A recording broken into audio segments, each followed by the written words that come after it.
그대들은 서로에 관해 속속들이 아는 가까운 지인이 있어? 깊이 마음을 터놓고 지내시오. 아무리 친한 사이라도 해야 할 말, 하지 말아야 할 말을 명확히 구분하는 것은 어려운 일이요. 하지만 해야 할 말을 안 하는 것은 중간이라도 가지만 하지 말아야 할 말을 하는 것은 침묵보다도 못할 때가 많소. 잘못된 말은 상대를 상처 입히기도 하고 도리어 내가 찔리기도 한다오. 특히나 가까운 사람들에게 말을 내뱉을 땐 무의식 중에 예의를 차리지 않기도 하고 하지 말아야 할 너무 깊은 속내까지 드러내는 경우가 생기어. 그렇다면 아무리 가까운 사이라고 하더라도 반드시 하지 말아야 할 말들에 대해 생각해 보아야 하오. 첫 번째, 돈자랑을 하지 마시오. 어떤 70대 할아버지 이야기를 들려주겠어. 황 씨는 자식들 모두 도시로 떠나보내고 홀로 살고 있었어. 황 씨는 평소에 입에 달고 사는 말의 절반 이상이 돈자랑이었다오. 대전 시내에 아파트가 있고 죽을 때까지 노후 걱정은 없다는 말은 마을 사람 중에 모르는 사람이 없었어. 그리고 황 씨의 말버릇이 이랬어. 그까짓 게 얼마나 한다고? 말끝마다 붙는 추임새 같은 것이었어. 아니 곱게 생각하는 사람들도 많았다오. 얼마나 돈이 많길래 항상 저런 말을 할까 싶었어. 그리고 황 씨는 마을 이장과 아주 각별한 사이였는데 나이 들어 만난 친구지만 인생의 큰 보물을 만났다고 생각했어. 이장은 혼자 사는 황 씨를 위해 음식을 하면 꼭 나누어 주었고 황 씨는 이장을 도와 마을 일을 도왔다오. 하지만 황 씨의 돈자랑은 이장에게라고 예외가 없었어. 이번에 우리 손녀가 대학에 가는데 할애비가 돼서 용돈을 좀 줘야겠는데.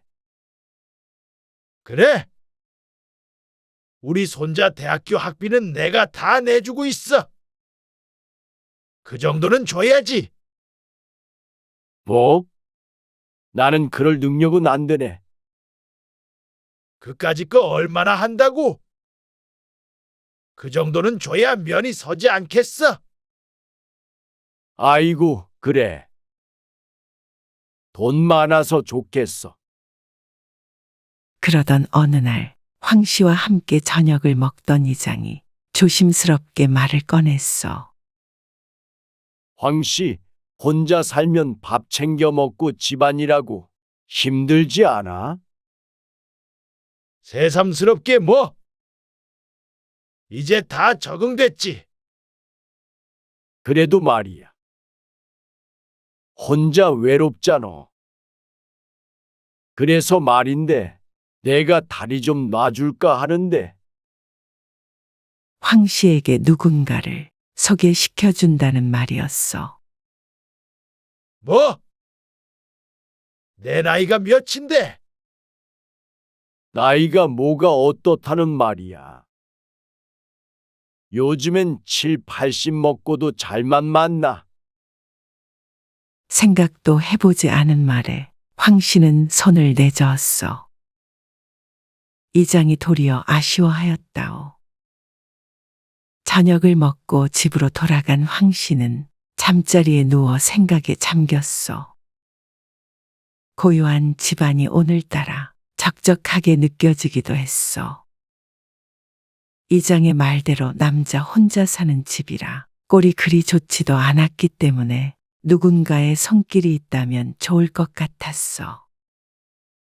그래서 황 씨는 며칠 뒤에 김여사라고 불리는 여인을 만났어. 황 씨보다 적어도 10살은 어렸고 살가운 성격의 김여사는 적극적으로 황 씨와의 만남을 이어갔다오.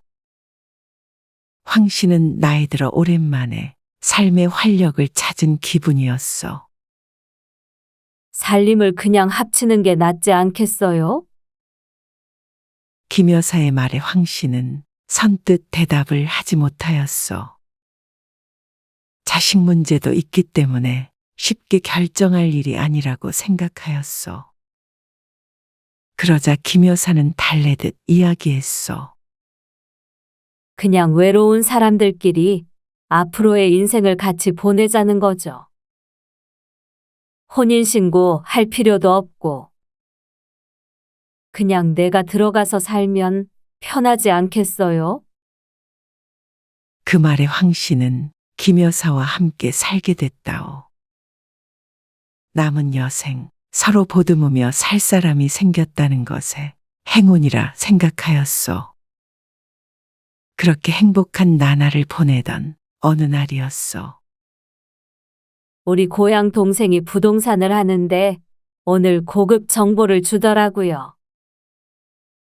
바닷가 앞의 큰 땅을 사서 이윤을 남기고 팔자는 김 여사의 말에 처음엔 고개를 저었어. 이걸 사서 여러 개로 쪼개서 팔면 아무리 적어도 3배는 남는 장사예요. 그 말에 솔깃하기도 하였어. 하지만 김 여사는 모아둔 돈이 없었고, 그러면 황 씨가 투자 자금을 모두 마련해야 하는데 그 돈이 쉽게 투자할 수 없는 큰 돈이었어. 아니, 그만한 돈을 현금으로 가지고 있는 사람이 어디 있나? 아유, 나머지는 당신 이 집이랑 대전에 있는 아파트 담보 잡아가지고 보태서 썼다가 금방 땅 팔아서 다시 갚으면 되지 않을까요? 아들 부부가 살고 있는 아파트가 황 씨 명의였는데 그걸 기억하고 있던 김 여사가 그 이야기를 꺼내는 것 아니겠어? 황 씨는 말년에 패가 망신할까 두려워 거절했지만 김 여사는 무척 서운해했어. 그렇게 김 여사와 다투고 이장을 만났는데 이장은 그런 황 씨를 타박했어. 아니, 그걸 거절했어? 3배로 불리는 장사인데 돈만 있으면 나도 하고 싶네.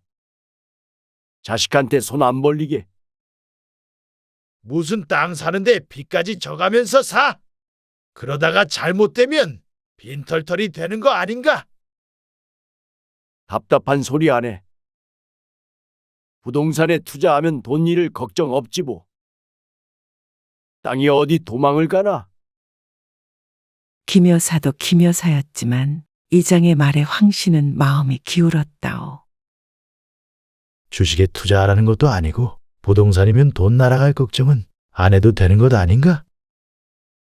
황 씨는 속으로 생각했다오. 그리고 김 여사도 이제는 안사람이나 마찬가지인데 설마 나한테 나쁜 일을 하자고 할까 싶었어. 그래서 황 씨는 아파트와 집을 담보로 대출받은 돈과 통장에 있던 재산으로 땅을 샀다오. 황 씨가 가진 재산 대부분이 그 땅을 사는 데 쓰였어. 그런데 김 여사 고향 동생이 하는 부동산을 통해서 분할 뒤에 팔기로 했는데 몇 달 안에 팔 수 있을 거라던 땅이 깜깜무소식 아니겠소? 절차적으로 그렇게 후딱 되는 게 아니죠. 여러 개로 나눠서 파니까 조금만 기다려봐요. 살 사람들은 다 대기 중이니까. 그러다 김 여사는 딸 자식을 보러 며칠 집을 비운다고 하였어. 김 여사가 없는 며칠 사이 황 씨는 아들에게 전화 한 통화를 받았어. 아버지, 이 집으로 대출 받았어요? 그걸 어떻게 알았냐? 아니, 등기를 떼볼 일이 있었는데 이게 무슨 일이에요? 아버지가 말도 없이 그렇게 큰 돈 쓰실 일이 뭐 있다고요? 그리고 나서 황 씨의 설명을 들은 아들은 노발대발 하였다오. 상의도 없이 그러시면 어떡해요?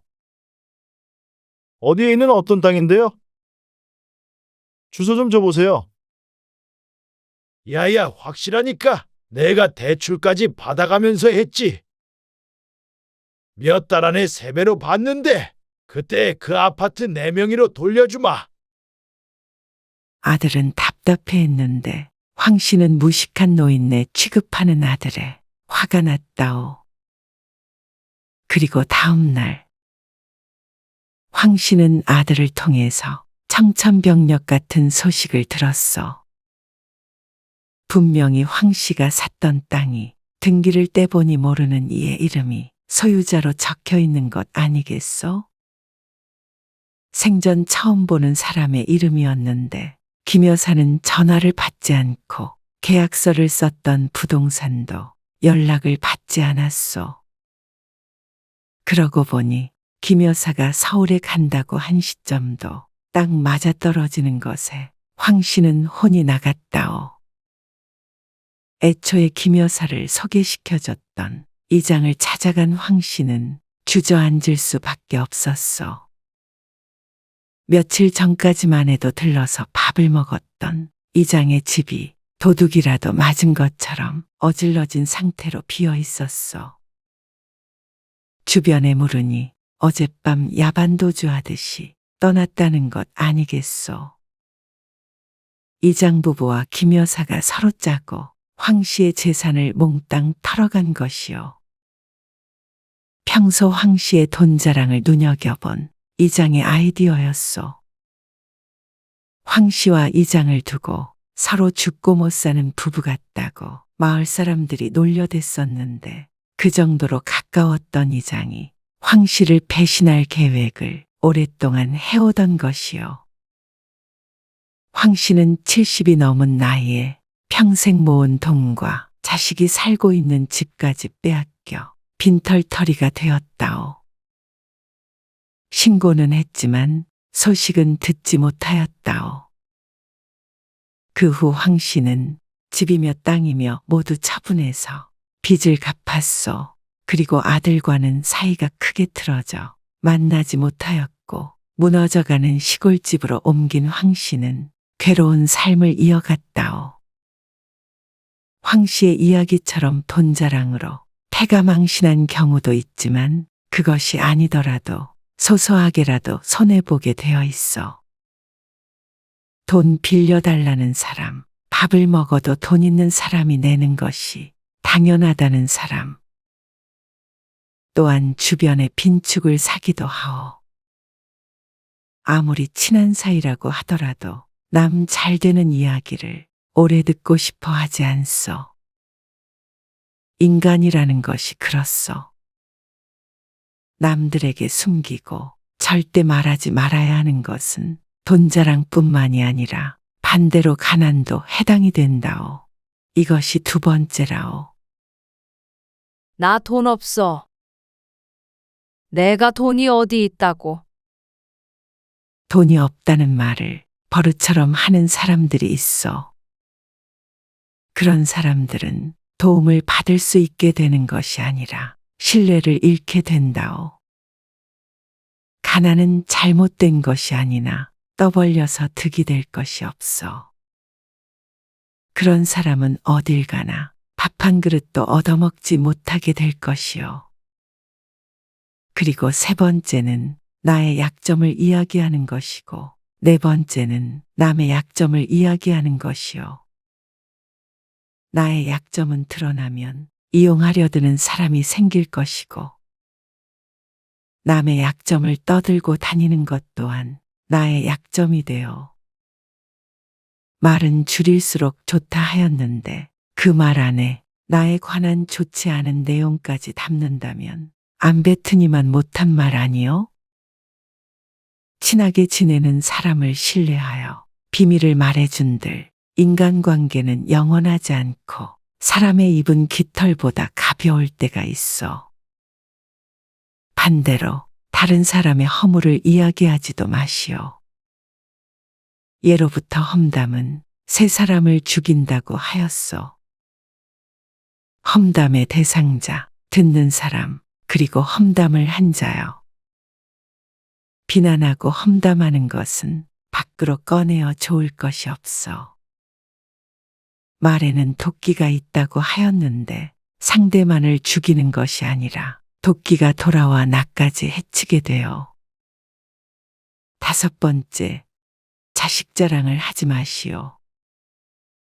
어리석은 사람은 드러내고 현명한 사람은 감춘다고 하였소. 자랑할 거리는 감추려고 해도 알아서 드러나는 법이요. 나이 먹을수록 더 겸손해야 하고 남의 자식 잘 되는 이야기는 들어서 즐거울 것도 없어. 내가 듣기 싫은 이야기는 나도 하면 안 돼요. 돈 자랑, 자식 자랑은 배우자와 하면 되는 것이요. 가장 기쁘게 들어줄 청중 아니겠소? 이런 말이 있어. 인간은 입이 하나, 귀가 둘이 있다. 이는 말하기보다 듣기를 2배 더하라는 뜻이다. 말을 많이 하는 사람보다는 듣기를 많이 하는 사람이 되시오. 말을 많이 하는 사람들의 특징은 주위에 사람이 있는 것을 좋아하오. 하지만 인생을 살다 보면 느끼지 않소? 말이 많은 사람보다는 내 말을 잘 들어주는 사람과 함께 있고 싶은 것이 인간이라오. 그리고 누군가가 말하였어. 말할 필요가 없는 것은 말하지 않는 것이 최고의 말이다. 우리가 나이 들어 해서는 안 되는 말, 할 필요가 없는 말은 굳이 하지 마시오. 숨겨야 득이 되는 것들도 있는 법이라오. 말 한마디가 앞으로의 인생을 행복하게 바꿀 수도 불행하게 바꿀 수도 있어. 나는 나이 들수록 행복해지기 위해 노력하고 싶소. 그대들도 부디 그러하길 바라오.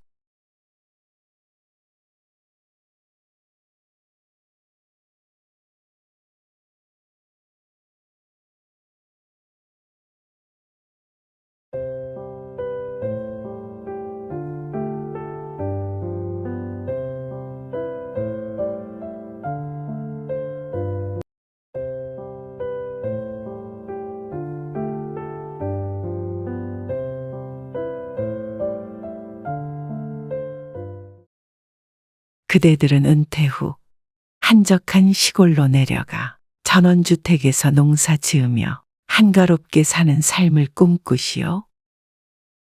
자고로 사람은 땅을 밟고 살아야 한다 했는데 그대들도 그렇게 생각하오. 복잡하고 시끄러운 도시를 벗어나 마당에서 진돗개 키우며 내가 심은 농작물을 따다 밥 지어 먹는 삶은 떠올리기만 해도 꿈만 같구려. 누구나 그러한 노후 생활을 기대하며 열심히 일할 것이요. 나는 젊어서부터 늘 닭장 같은 아파트에서 벗어나고 싶었지만 여건이 허락해주지 않았소. 하지만 지금은 마음을 고쳐먹었다오. 오늘 들려주는 이야기를 들으면 그대들도 다시 생각해 볼 수도 있을 것이요. 실제로 아는 지인에게서 들은 동네 사람에 대한 이야기요. 심 씨는 중학교 국어교사였어. 40년 넘게 교직에 있었던 심 씨는 은퇴하여 몇 년간 기간제 교사로 일하다 70세가 되어 아내와 함께 귀농을 하였소. 심 씨의 아내의 몸이 좋지 않기도 하였고 이전부터 계획했던 일이기도 했어. 오랫동안 도시에 살았던 심 씨 부부는 무척 설렜다오. 6개월 가까이 시골에 있는 전원주택을 보러 다녔어.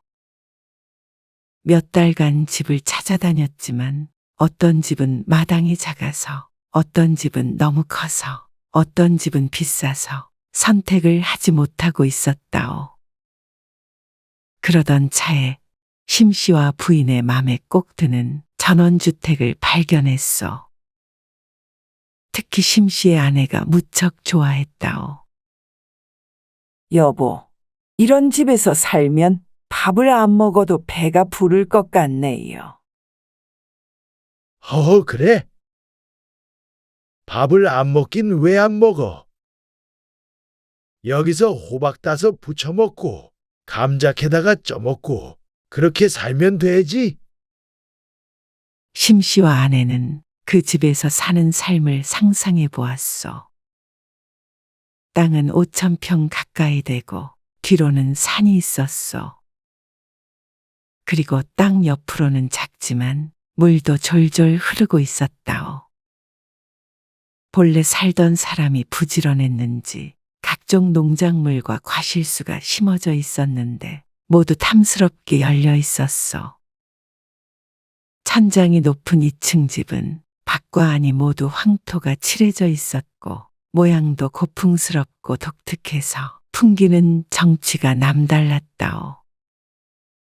그리고 심씨는 은퇴 후에 책을 쓰고 있었는데 이런 집에서 창밖을 보며 글을 쓰면 참 좋을 것 같았어. 사모님, 이것 보세요. 이게 뭔지 아시겠어요? 여기 주인분이 직접 토구를 만든 건데요. 한번 들어가 보세요. 부동산 직원은 말을 하며 키가 작고 두꺼운 철문을 열어주었어. 그 안에는 김치독과 간장독 같은 항아리들이 많이 들어있었어. 어머나, 나 어렸을 적에도 집에 이런 게 있었는데.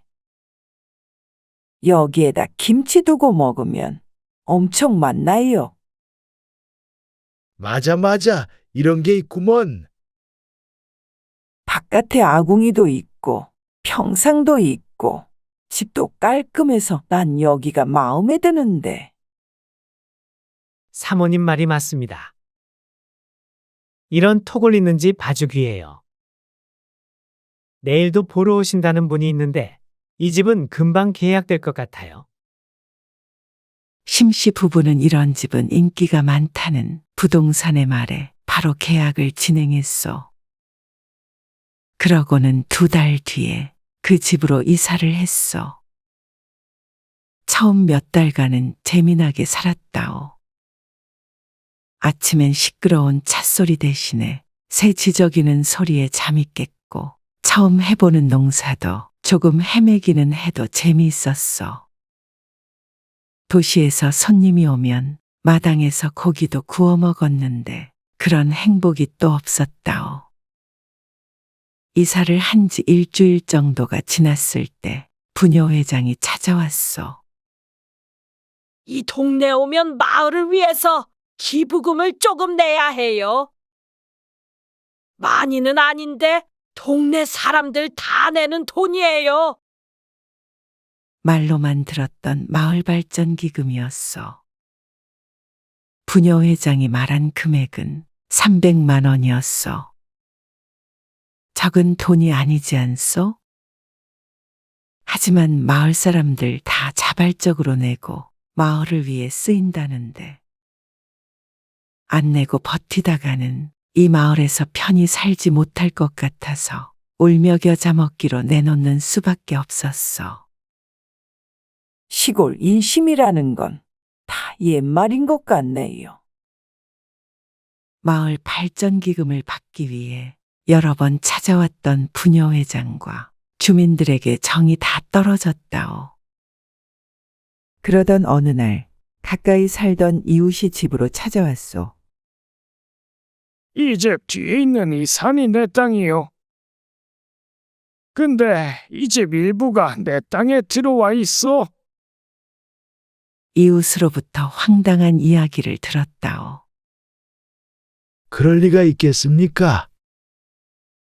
부동산 통해서 산집입니다. 그건 측량을 해보면 알 일 아니오. 비용을 들여 측량을 해보았더니 심씨의 주택 일부가 이웃의 땅을 조금 침범한 것 아니겠소? 부동산에도 전화를 해보았지만 서류상으로는 문제가 없었다며 모르쇠로 일관했어. 직접 이야기해보는 수밖에 없었다오. 집을 부술 수도 없고 이 부분은 어떻게 하면 되겠습니까? 아, 어쩌긴 뭘 어째. 집을 부수던가 내 땅을 사가던가 해야지. 땅은 혼자 농사 짓기도 힘들 만큼 충분히 넓었지만 어쩔 수 없었다오. 임야 전체를 사가라는 이웃에게 사정하여 100평 정도만 떼서 사기로 했는데 시세보다 훨씬 높아 그 비용이 만만치 않았다오. 아니, 그러게 잘 알아보고 샀어야지. 불난집에 부채질하는 이웃의 말에 어이가 없기도 했고 화가 났지만 이웃과 괜히 얼굴 붉히기 싫었어. 시세보다 좋기 두세 배는 비싸게 땅을 팔면서 한마디 보태야 직성이 풀리는가 보구려. 근데 무슨 암에 걸렸다 그러던데. 여기 원래 살던 집주인도 암에 걸려서 치료받으려고 도시로 올라간 거요. 무슨 집이 암 환자만 사는구먼. 이웃의 말에 심씨 부부는 어이가 없었어. 암이요. 그냥 몸이 좀 안 좋은 것 뿐입니다. 그리고 암에 걸렸어도 말을 그렇게 하면 안 되죠. 아니요. 동네 사람들이 그러던데. 그래가지고 난 공기 좋은 곳으로 내려온 줄 알았지. 근데 아닌 말지. 뭘 그렇게 발끈하고 그러시나? 마을에서 심씨 부부에 대해 무슨 말이 오가는지 듣기도 싫었어. 작은 마을에 재밌는 일이 없으니 심씨 부부를 두고 이런저런 말을 떠들어대는 듯 했어. 내려와 지내는 곳이 고향도 아니다 보니 외지인에 대해 텃세를 부리는 마을 사람들의 넌덜머리가 났어. 심씨의 집은 마을 외곽에 떨어져 있어 이웃들과 많은 왕래가 있지 않아 다행이라면 다행이었소. 하지만 집에서라고 마냥 평화롭고 좋은 것만은 아니었다오. 시간이 좀 지나자 깔끔하게 가꾸어져 있던 밭은 이전 모습을 잃어갔어. 아내가 몸이 좋지 않다 보니 5,000평을 심씨 혼자 돌보았는데 하루 종일 일해도 끝이 없었어. 초보 농사꾼인 심씨가 관리하기에는 지나치게 큰 땅이었어. 농사를 짓다가 골병이 들 것 같았다오. 그리고 전원주택이라는 것은 아파트와는 다르게 늘 고쳐야 하는 곳이 생겼어. 황토주택이라 균열이 가면 메꿔야 하고 지붕에 이가 나갈 때도 있었어. 하루하루가 고되니 책을 쓸 시간이라곤 없었어. 그리고 심씨의 아내도 전원주택 생활이 행복하지만은 않았어. 심씨는 바쁘고 지인들과는 자주 왕래하기 힘들어 외로움을 느꼈어. 도시에 살 땐 하루하루 할 일이 있었는데 시골에선 산과 물을 쳐다보는 것 외에는 달리 할 일이 없었다오. 운전을 할 줄 모르는 심씨 아내는 심씨가 외출을 하는 날에는 꼼짝없이 집안에 갇혀있는 신세가 되었어. 내려간 지 몇 달 되지 않았지만 도시가 그리워졌어. 심씨의 아내는 우울증이 생겼고 심씨는 일이 힘들어 둘이 다투는 일도 종종 생겼다오. 여보, 우리 다시 돌아가는 건 어때요?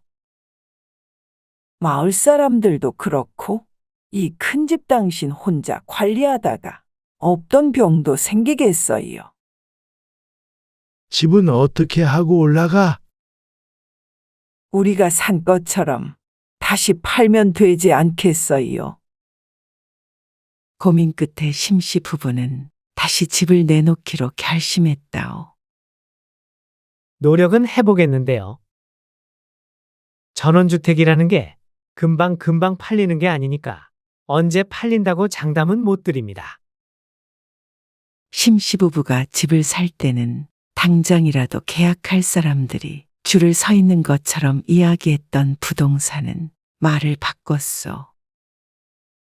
심씨가 집을 샀던 금액에 이웃의 땅을 추가로 샀던 금액까지 더해서 내놓았는데 한 달간 깜깜 무소식이었다오.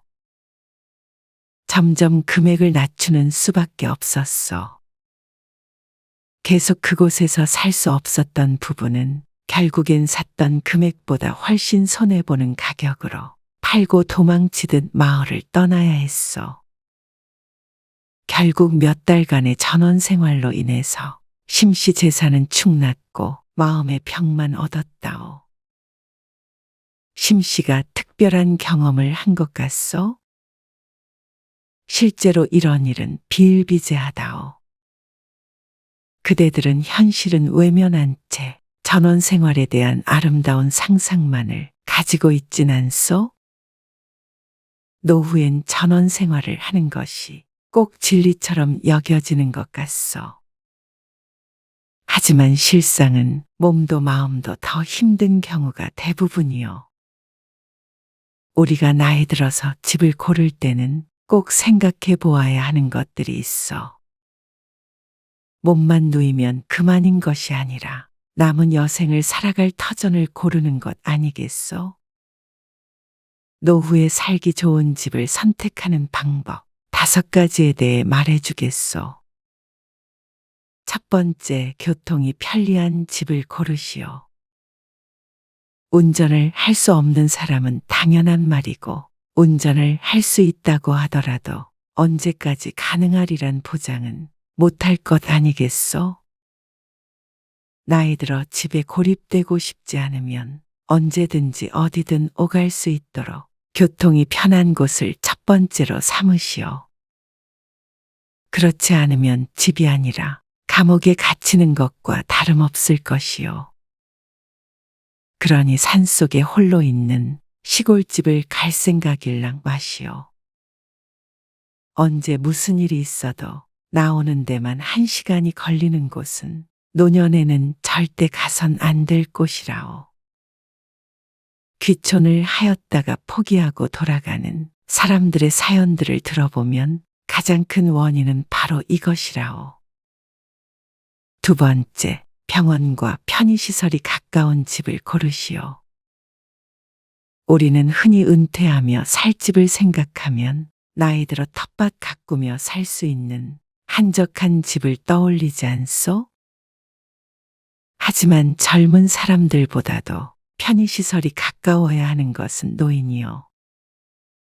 병원은 말할 것도 없고 장을 보고 식당을 가는 일도 어려워서는 안 된다오.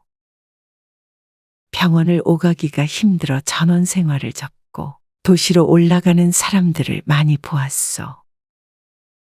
한적한 곳에 살다가도 나이 들면 병원과 가까운 곳으로 옮겨야 하는 법이요.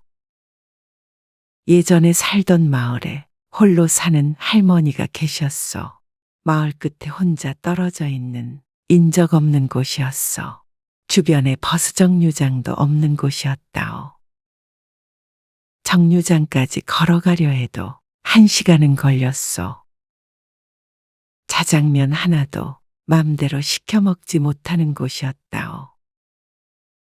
차는 물론이고 자전거 운전도 못하는 할머니는 시장을 한번 갔다 오려면 버려진 유모차를 지팡이 삼아 장바구니 삼아 왕복 2시간을 걸어야 했어. 젊은이들도 힘들어할 거리를 70 넘은 노인에게는 쉬웠겠어. 허리도 다리도 골병들어 나중에는 자식들 도움 없이는 마을을 오갈 수도 없었어. 골병든 노인은 또 병원을 다니기도 힘들지 않았겠소? 다행히 나중에 자식들이 도시로 모셔갔지만 할머니도 한평생 살던 집을 두고 눈칫밥 먹으며 사는 것을 원치는 않았을 것이요. 나이 들면 멀리 움직이기는 쉽지 않다오. 그러면 내가 필요한 것들이 가까이에 있어야 하지 않겠소? 세 번째, 근처에 산이나 산책로가 있는 집을 고르시오. 자연에 둘러싸인 한적한 곳을 갈 수 없다면 비슷한 곳을 고르면 되지 않소? 둘러보면 근처에 산이나 산책로가 있는 곳이 많이 있어. 나무와 풀이 없는 삭막한 곳에서 노년을 맞이하고 싶지는 않소. 적당히 몸도 움직일 수 있고 산책도 할 수 있는 그런 곳이 좋소. 네 번째, 노후 자금과 여건에 맞는 집을 고르시오. 집만 가지고는 살아갈 수 없어. 작은 집에 살더라도 앞으로의 삶을 편히 살아갈 수 있는 자금은 남겨둬야 하오. 노후에 무리하여 집을 옮긴다면 그보다 아까운 일이 없어. 집의 크기를 줄이더라도 여유롭게 사시오. 너무 큰 집은 고치고 가꾸다가 돈과 세월이 다 흘러가 버린다오. 다섯 번째, 자식이 있다면 서로 왕래가 편한 집을 고르시오. 자식과 자주 왕래하라는 것이 아니라 나이 들면 자식이 나를 들여다보기 쉬운 곳에 있어야 한다오. 그래야 좋은 일이 있거나 나쁜 일이 있거나 만약에 상황이 와도 도움의 손길을 받을 수 있을 것이요. 그리고 또 그래야 가끔이라도 자식 얼굴 한번 볼 수 있을 것 아니요. 거리가 멀면 멀다는 핑계로, 교통이 불편하면 또 그 핑계로 자식은 부모를 찾지 않는다오. 그리고 나서 좋은 집을 선택한 뒤에 그 집과 함께 나이 들어가시구려. 아끼고 가꿔서 보기 좋게 나이 든 나만의 집을 만드시구려. 꼭 넓은 마당이 있고 집 뒤에 물이 흘러야 좋은 집이요. 내가 정붙일 수 있는 집이 최고의 집 아니겠소? 어떤 사람이 말하였소. 좋은 집이란 구입하는 것이 아니라 만들어지는 것이어야 한다. 행복한 노후를 보내기 위해선 보금자리가 참 중요하다오. 잘못된 선택을 한다면 되돌릴 수 있는 기회는 결코 많지 않을 것이기에 신중하게 생각하길 바라오. 나는 나이 들수록 행복해지기 위해 노력하고 싶소. 그대들도 부디 그러하길 바라오.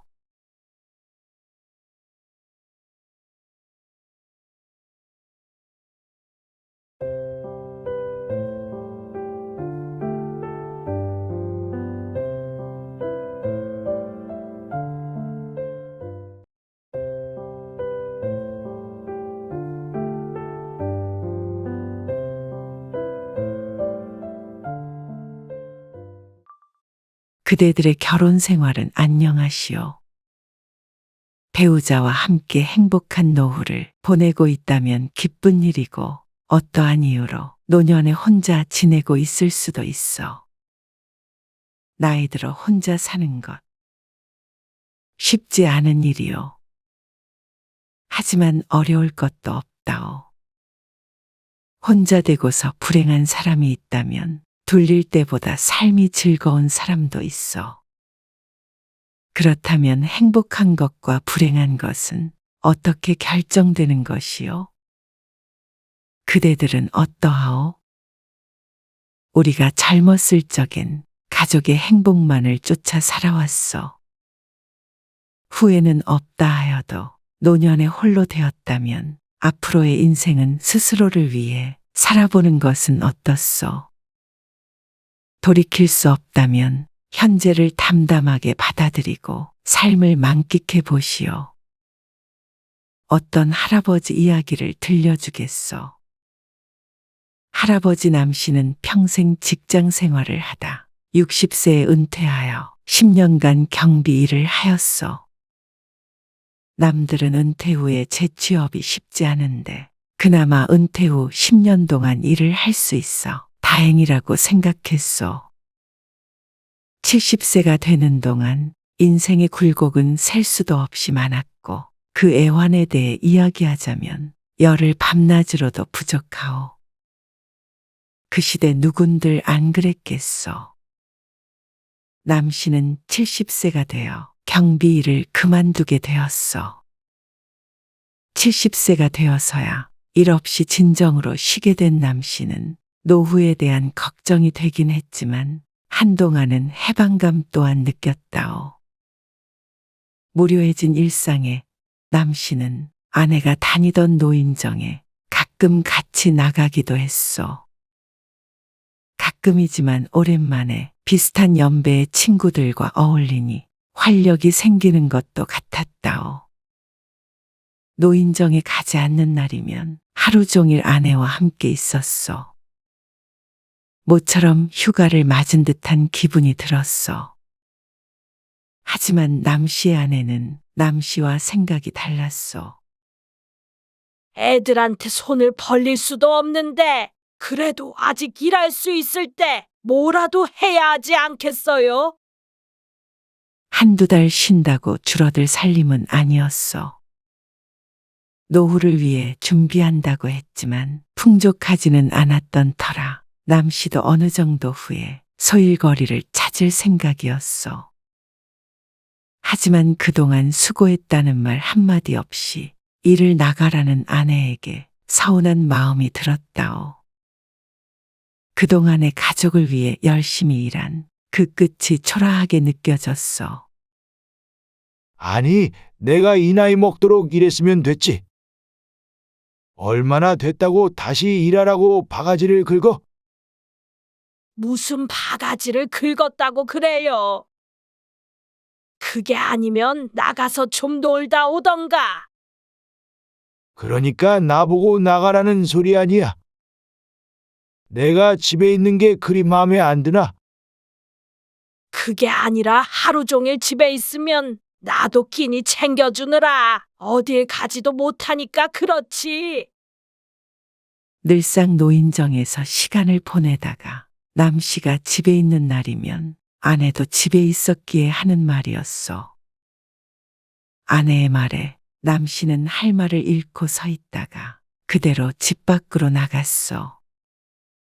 늘 혼자 있다가 좁은 집안에서 둘이 부대끼니 남씨의 아내는 불편했어.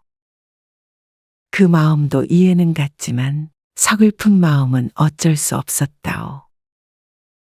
평생 식구들 굶기지 않기 위해 일한 남씨의 새끼를 챙겨주는 것이 그렇게 귀찮은가 싶기도 했다오.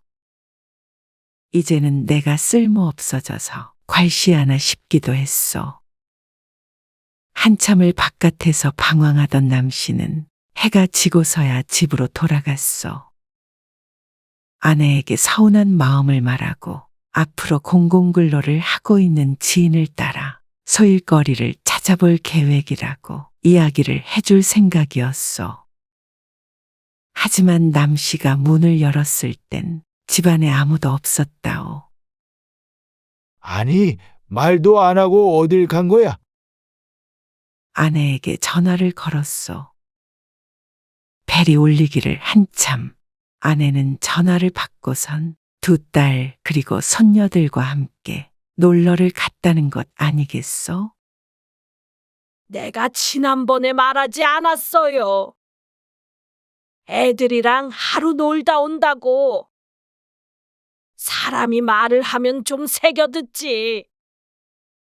아내의 말을 귀담아 듣지 않은 자신의 잘못도 있지만 애초에 남씨만 쏙 빼놓고 놀러를 갔다는 것도 황당했다오. 나만 두고 이렇게 갑자기 가면 어떡해? 애도 아니고 하룻밤을 혼자 못 있어요. 허참. 전화를 끊은 남씨가 느낀 감정은 소외감이었어. 나는 가족이 아니라 돈만 벌어다 주는 사람이었구나. 일을 그만두고 자존감이 떨어졌던 남씨는 가족마저 자신을 따돌린다고 생각하였어. 그리고 아내가 없는 하루 동안 남씨는 스스로에게도 놀랐다오. 밥을 혼자 챙겨 먹기도 힘든 자신이 바보같이 느껴졌어. 식기며 반찬이며 어디에 무엇이 있는지도 몰라. 저녁은 굶고 다음날 아침은 라면으로 끼니를 때웠어. 가정주부였던 아내가 집안일을 도맡아 했기 때문에 남씨는 할 줄 아는 일이 별로 없었다오. 다음 날 아내가 돌아왔을 때 남씨는 이제 집안일에도 좀 손을 보태야겠다고 다짐했어. 그러던 어느 날 있었던 사건으로 남씨의 인생은 크게 바뀌었어. 아내 없이 노인정에 들렀던 남씨는 이상한 소리를 듣게 되었다오. 같은 노인정에 어떤 홀로 사는 노인과 남씨의 아내와의 추문이었어. 평소에도 잘 어울렸던 노인이었어. 유독 살갑게 대해줘서 남씨와도 사이가 좋았다오.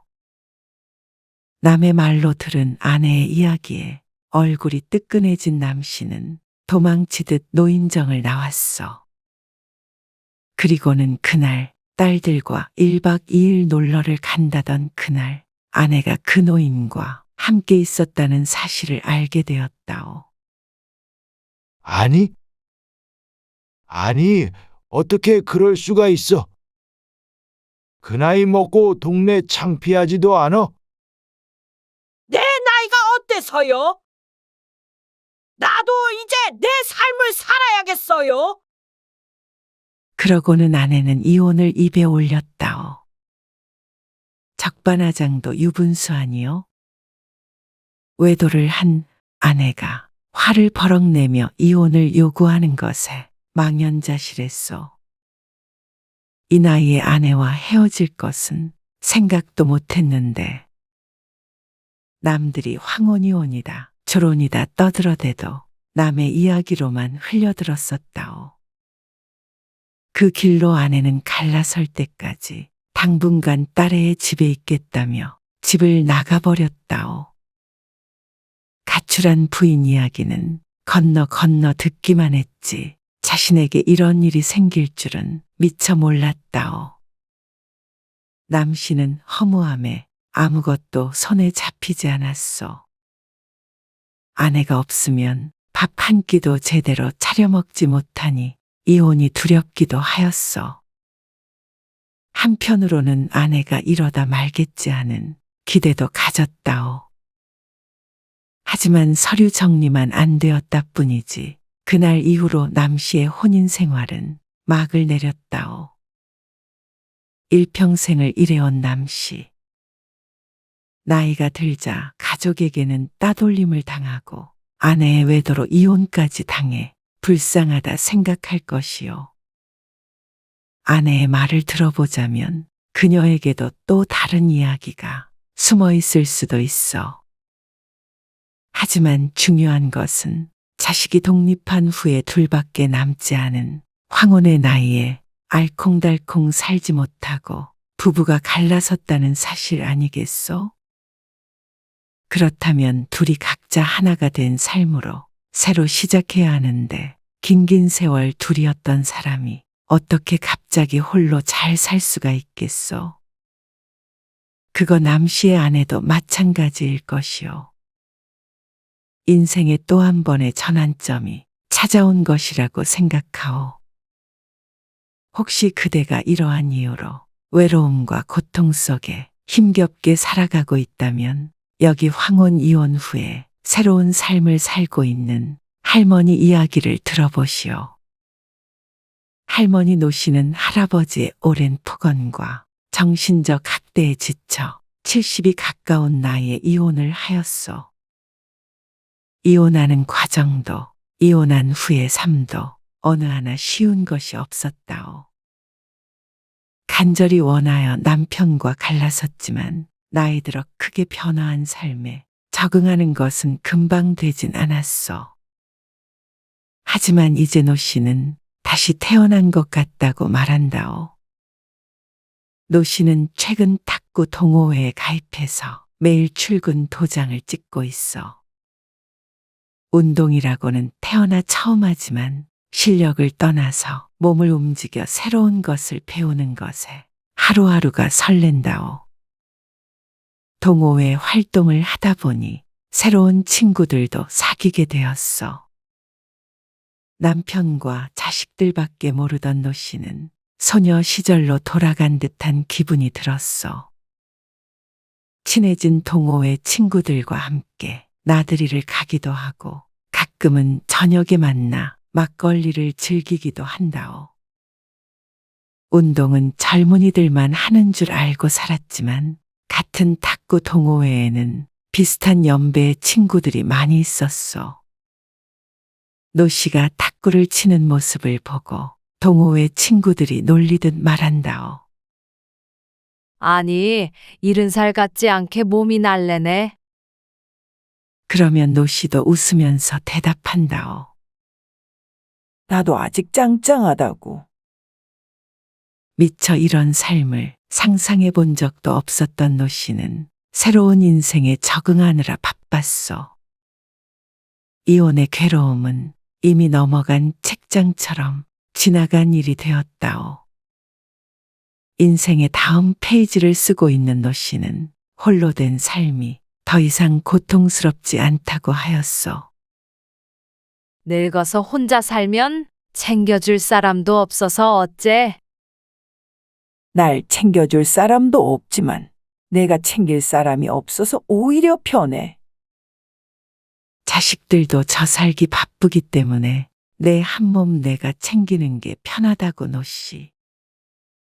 자식 키울 땐 자식 뒷바라지 하느라, 자식이 독립했을 땐 남편 챙기느라 본인 스스로를 돌볼 생각을 하지 못했던 그녀는 오히려 내가 하고 싶은 일을 하며 나 좋아하는 음식만 만들어 먹고 언제든지 원할 때 외출할 수 있는 현실에 자유로움을 느낀다고 하였어. 노씨 사는 거 보니까 나도 혼자 편히 살고 싶네. 주위에서 종종 노 씨에게 이런 말을 한다오. 홀가분한 삶도 좋지만 각오도 단단히 해야 해. 홀로 된 삶에 적응하고 그것을 즐기기까지 많은 우여곡절이 있었던 노 씨는 이렇게 대답한다오. 노 씨는 아직도 종종 새벽에 깨어나 비어있는 옆자리에 놀라기도 하오. 때때론 적막함의 외로움을 느낄 때도 있어. 하지만 본인이 택한 선택에 결코 후회하지는 않았어. 나이 들어 홀로 되는 일은 한순간에 일어나는 일이지만 결코 한순간에 괜찮아지지는 않소. 홀로 된 삶을 행복하게 잘 살기 위해서는 그만큼 시간과 노력이 필요한 법이요. 나이 들어 혼자 되어도 잘 사는 사람들의 특징을 말해주겠소. 첫 번째, 남의 눈치를 보지 않소. 남의 눈치만 보다가 하고픈 것 하지 못하고 산 세월이 길지 않소? 남편 없이, 아내 없이, 그리고 자식 없이 혼자 되어서 타인의 눈치까지 보며 살기엔 남은 인생이 아깝구려. 이 나이에 이혼했다고 주변에서 손가락질 하지는 않을까?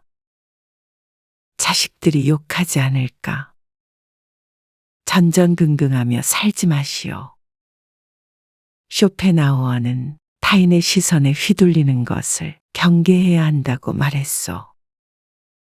타인의 시선에 휘둘리지 않고 내가 원하는 삶을 위해 고민하고 진정으로 행복한 삶을 위해 살아야 하는 시작점이 40이라고 말하였소. 40이 훌쩍 넘은 우리들은 과연 이 말처럼 되었소. 우리는 남들이 인정해 주길 바라는 욕구 때문에 자유의지로 살아갈 수 없어. 이 나이 먹도록 지금까지도 자유롭게 살지 못한다면 언제쯤 자유로워지겠어? 두 번째, 홀로 지내는 시간이 두렵지 않소. 누구나 갑자기 홀로 살아가야 한다면 겁이 날 것이요. 하지만 홀로 살아가면서도 행복, 즐거움은 느낄 수 있다오. 그렇게 살아가고 있는 사람들도 아주 많지 않소? 내 스스로를 위해서, 오직 나를 위해 사는 방법을 깨우쳐야 하오. 법정 스님의 홀로 사는 즐거움이라는 책이 있어. 거기에 이렇게 적혀 있어. 명심하라. 지금 이 순간을 놓치지 말라. 나는 지금 이렇게 살고 있다고. 순간순간 자각하라. 한눈 팔지 말고, 딴 생각하지 말고, 남의 말에 속지 말고, 스스로 살피라. 이와 같이 하는 내 말에도 얽매이지 말고, 그대의 길을 가라. 이 순간을 헛되이 보내지 말라. 이런 순간들이 쌓여 한 생애를 이룬다. 끝으로 덧붙인다. 너무 긴장하지 말아라. 너무 긴장하면 탄력을 잃게 되고 한결같이 꾸준히 나아가기도 어렵다. 사는 일이 즐거워야 한다. 법정 스님의 말처럼 홀로 되었어도 의미 있게 즐겁게 사시오. 홀로 살아감에도 연습이 필요하오. 그리하여 그 모든 것을 극복한다면 둘이 아니어도 진정 행복한 삶을 살 수 있다오. 세 번째, 새로운 인간관계를 두려워하지 않는다오.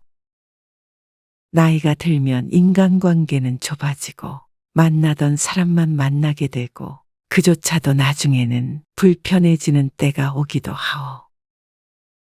그래서 홀로 살아가는 방법을 아는 것이 중요하오. 하지만 홀로 잘 사는 사람은 타인과도 잘 지내오. 남에게 기대하지 않고 나도 남에게 피해를 주지 않으며 적당한 관계를 유지하는 것이 가능해지요. 그래야 건강한 인간관계를 맺을 수 있는 법이요. 노씨 할머니처럼 동호회 활동도 하며 새로운 친구들을 사귀는 것도 나쁘지 않다오. 삶의 작은 활력을 불어넣어 줄 수 있지 않겠소? 모든 것에는 늦은 때가 없어. 무슨 일을 하든 아직 늦지 않았소. 나이 먹어 혼자 된 것이 괴로우시오. 모든 것은 한때이고 그것을 극복하는 것은 스스로 마음먹기에 달려 있어. 비슷한 상황에서도 행복하게 잘 사는 사람들을 보고 배우려고 해보시오.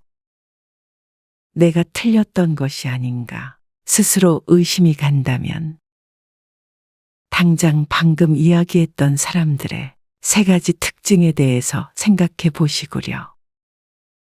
그리고 이제는 나의 내면이 하는 이야기에 귀를 기울여 보시오.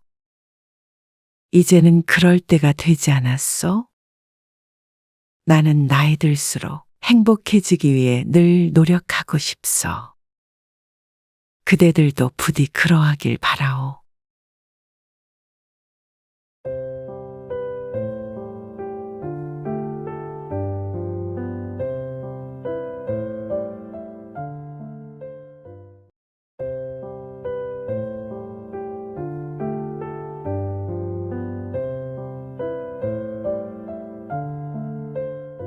그대들의 노년은 편안하시오. 이런 날이 이리 빨리 오는 줄 알았다면 젊은 날에 많이 준비를 해둘 것을 후회하시오. 아니면 자식 농사 잘 지어 걱정 없는 노년을 기다리고 있으시오. 나이 70이 넘으면 인생의 2막, 3막이 시작이 된다오. 다시 시작되는 인생은 젊은 날과 같기도 하고 다르기도 하오. 건강, 가족, 외모, 돈. 젊어서 중요했던 모든 것들은 나이 들어서도 여전히 필요하다오. 하지만 나이가 들었다고 이러한 것들이 덜 중요해지지는 않소. 오히려 젊은 시절보다 더 의미 있게 된다오. 그중 하나, 노후의 돈에 대해서 이야기해 보려고 하오. 젊은 날에 있어서 돈은 무기와 같지만 노후에 있어서 돈이란 방패와 같소. 어떤 할머니에 대한 이야기를 들려주겠소. 할머니는 자식이 아들 하나, 딸 하나가 있었소. 할머니 부부는 서울의 아파트 한 채와 고향의 2만 평 정도의 땅을 가지고 있었다오. 나중에 아파트를 팔고 고향으로 내려가 작은 집을 짓고 노년을 보낼 생각이었어. 딸은 결혼하여 출가하였고 아들도 가정을 꾸려 중학생 딸이 하나 있었다오. 할머니 부부는 아들을 특히 각별하게 여겼어. 살면서 돈 때문에 기죽지 않게 살게 해줘야 한다고 주위에서 혀를 내두를 정도로 지극하게 키웠다오. 그러다 아들이 작게 운영하던 공장에 위기가 찾아왔어. 공장은 아들과 아들의 친구. 둘이 함께 힘을 모아 키웠는데 그 친구가 공장 운영자금 대출을 받아 연락이 두절되었어. 빚을 떠안은 아들은 시리에 빠졌고 설상가상으로 공장도 문을 닫을 위기에 처해졌어. 아들은 술독에 빠져 살았다오. 얼마가 있으면 당장 급한 불을 끌 수 있는 거니? 할머니는 아들을 찾아가 말했소. 그리고선 고향의 땅을 팔아 공장 운영 자금을 마련했어. 어머니 감사해요. 나중에 꼭 갚을게요. 그럴 것 없다. 어차피 나중에 물려줄 생각이었는데 미리 줬다고 생각하련다. 노년에 집 짓고 고향에서 살 꿈을 가지고 있던 할머니는 속이 쓰렸지만 힘들 때 자식을 도와줄 수 있어 다행이라고 생각하기도 했다오.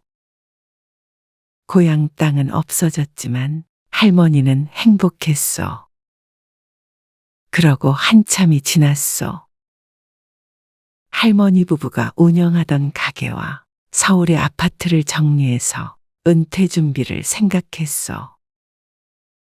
모두 정리하고 절반은 아들, 딸에게 물려주고 나머지 절반으로 고향으로 내려갈 생각이었다오. 아들, 딸을 모아놓고 이야기했어. 우리는 이제 고향으로 내려가서 농사나 짓고 살련다. 집 팔아서 나온 돈은 반은 너희 나눠 가져라. 그리고 우리 주거들랑 시골에 있는 집이랑 땅도 나눠 갖고. 딸은 기뻐했고 아들은 생각에 잠겼어. 딸이 돌아간 후에 아들은 할머니에게 말했어. 어머니 가게랑 아파트 팔면 시골에 내려가지 말고 저희 집으로 들어와서 지내시는 건 어떠세요? 할머니는 어리둥절했다오. 요즘 젊은이들은 부모를 모시고 살지 않으니 일찌감치 시골로 내려갈 계획을 세우고 살았는데 아들이 이런 말을 할 줄은 예상하지 못했어. 됐다. 시골이라고 해도 멀지 않으니까 오며 가며 보면 되지. 불편하게 같이 살 건 뭐 있냐?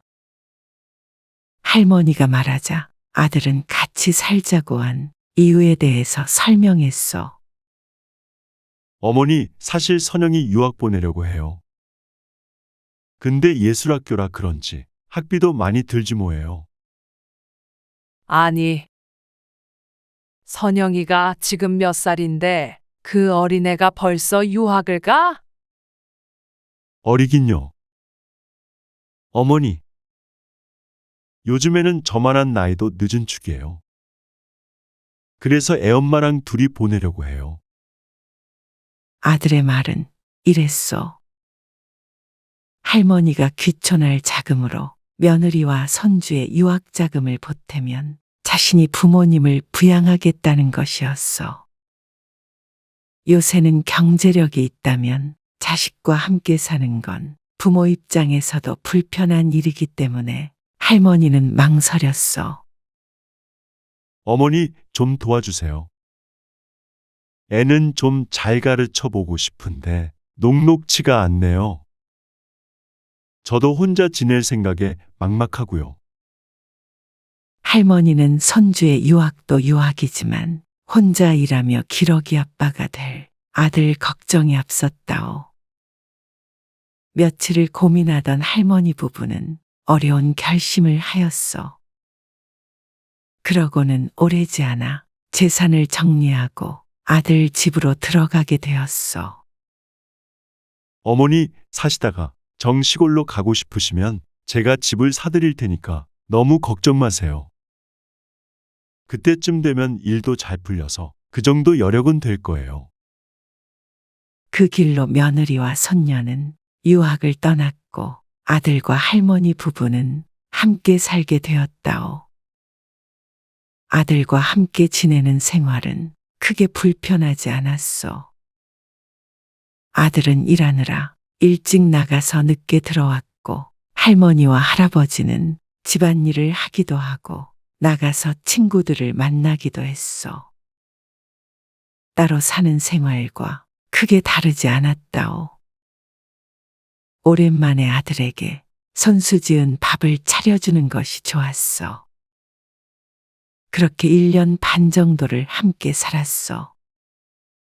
그런데 유학 생활을 힘들어하던 손녀와 며느리가 한국으로 돌아오고 싶어 한다는 이야기를 들었어. 힘들다면 어쩌겠냐. 돌아와야지. 그렇게 둘이 멀리 나가 있는 것도 마음이 아프다. 할머니는 손녀가 돌아온다는 이야기에 한편으로는 걱정도 됐다오. 아파트에서 5 식구가 살기에는 좁기도 하고 맘도 편하지만은 않을 것 아니겠소? 손녀의 유학 생활을 위해 노후 자금을 주었는데 그 돈을 다시 돌려달라고 해야 하나 고민도 되었어. 이미 1년 반 정도의 유학 생활을 했기에 얼마나 남아있을지도 모르는 상황이었어. 애미 돌아오면 우리는 나가서 사는 게 좋지 않겠니? 어딜 나가신다는 거예요? 어머니, 모시고 살기로 했는데 부모 쫓아내는 자식 만드시려고 하세요. 왜? 할머니가 말하자 아들은 펄쩍 뛰었어. 그리고 애엄마도 당연히 모시고 살겠다고 했어요. 그런 소리 마세요. 하지만 불편한 생활은 며느리가 돌아오고 나서부터 시작이 되었어. 아들과 손녀야 집에 있는 시간이 길지 않았지만 며느리는 대부분 집에 있었어. 그러다 보니 할머니와 함께 집안에 있는 시간이 길었다오. 며느리가 불편할까봐 할머니 부부는 아들이 출근하는 시간에 맞춰서 외출을 했어. 하지만 그런 생활도 하루 이틀이지 은퇴한 노부부가 갈 데가 어디 그리 많겠소? 그리고 어느 날 아들과 딸이 통화하는 소리를 우연히 들은 할머니는 크게 낙심했다오. 우리는 애가 있어서 집이 너무 좁아. 넌 애도 없이 둘이 살면서 어머니 아버지도 못 모시냐? 손녀가 피아노를 치는데 집에 연습 공간을 만들어야 했던 아들은 제일 먼저 할머니 부부가 사용하는 작은 방을 떠올렸어. 하지만 딸이 모시고 싶지 않다고 대답을 하는지 아들의 언성은 계속 커졌어. 너도 받은 게 있으면 그러면 안 되는 거야. 나만 자식이야? 너도 똑같은 자식 아니냐? 그러자 수화기 너머로 딸의 목소리가 들렸어. 똑같은 자식? 말 잘했다, 오빠. 엄마 집 팔아 생긴 돈 나는 조금 떼주고 나머지는 엄마 모신다는 핑계로 오빠가 다 가져갔잖아. 근데 엄마 아빠는 나보고 모시라고. 어떻게 인간이 이렇게 이기적이야? 그리고 그 전에 시골 땅 판 돈 다 오빠 공장으로 들어갔잖아. 할머니는 그날의 일을 모르는 척했어. 그러고는 남편에게 이야기했다오. 지금이라도 아범한테 말해서 시골에 작은 집이라도 마련해 내려갑시다. 남편을 설득할 생각을 하고 있었지만 남편은 듣던 중 반가운 소리라며 기뻐했어. 안 그래도 죽을 때까지 이렇게 지낼 생각하니 답답한 마음이 들었는데 그렇게 합시다. 그날 밤 할머니는 아들에게 조심스럽게 계획을 털어놓았어. 그러자 아들은 당황했다오. 아니, 어머니. 그 돈은 유학자금으로 쓰고 없는데 어떻게 돌려드려요? 1년 조금 넘었는데 그 돈을 다 썼어?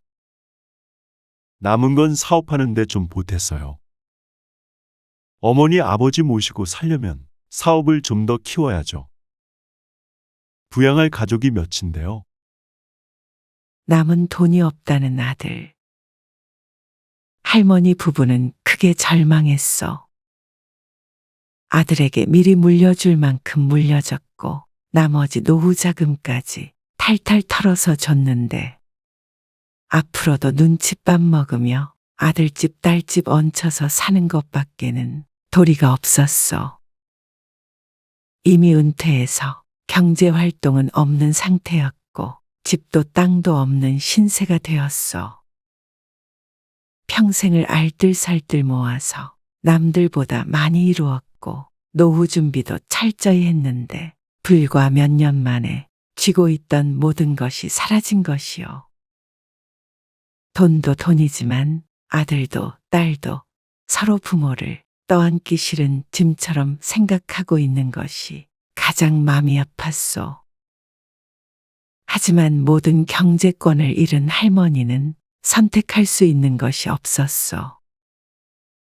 다른 사람이면 몰라도 어떻게 자식에게 없는 돈을 내놓으라 닥달하겠어? 남은 인생 살면서 눈칫밥 먹을 생각에 암담했다오. 그대들의 인생에서 가장 중요한 것은 무엇이었어? 저마다 그 대답은 다르겠지만 그중 하나는 자식이 꼭 들어가지 않소? 우리 부모님 시대도 그러했고 내가 살아온 세월도 그러했어. 자식을 풍족하게 쉽게 키운 사람이 몇이나 되겠소? 다 젊음을 바쳐 자식 농사를 지었어. 그러면 옛날에는 다 큰 자식이 나이 든 부모를 책임지는 시대였는데 이제는 그러한 시대는 지난 것 같소. 자식들이 효를 잃은 것이 아니라 시대가 그러하오. 나의 노후는 스스로 지켜야 나도 자식도 함께 행복한 법이요.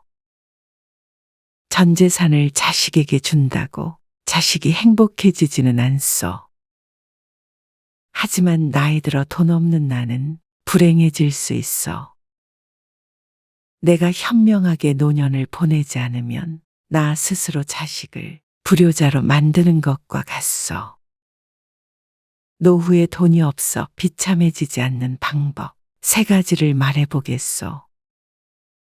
그 첫 번째가 바로 이것이요.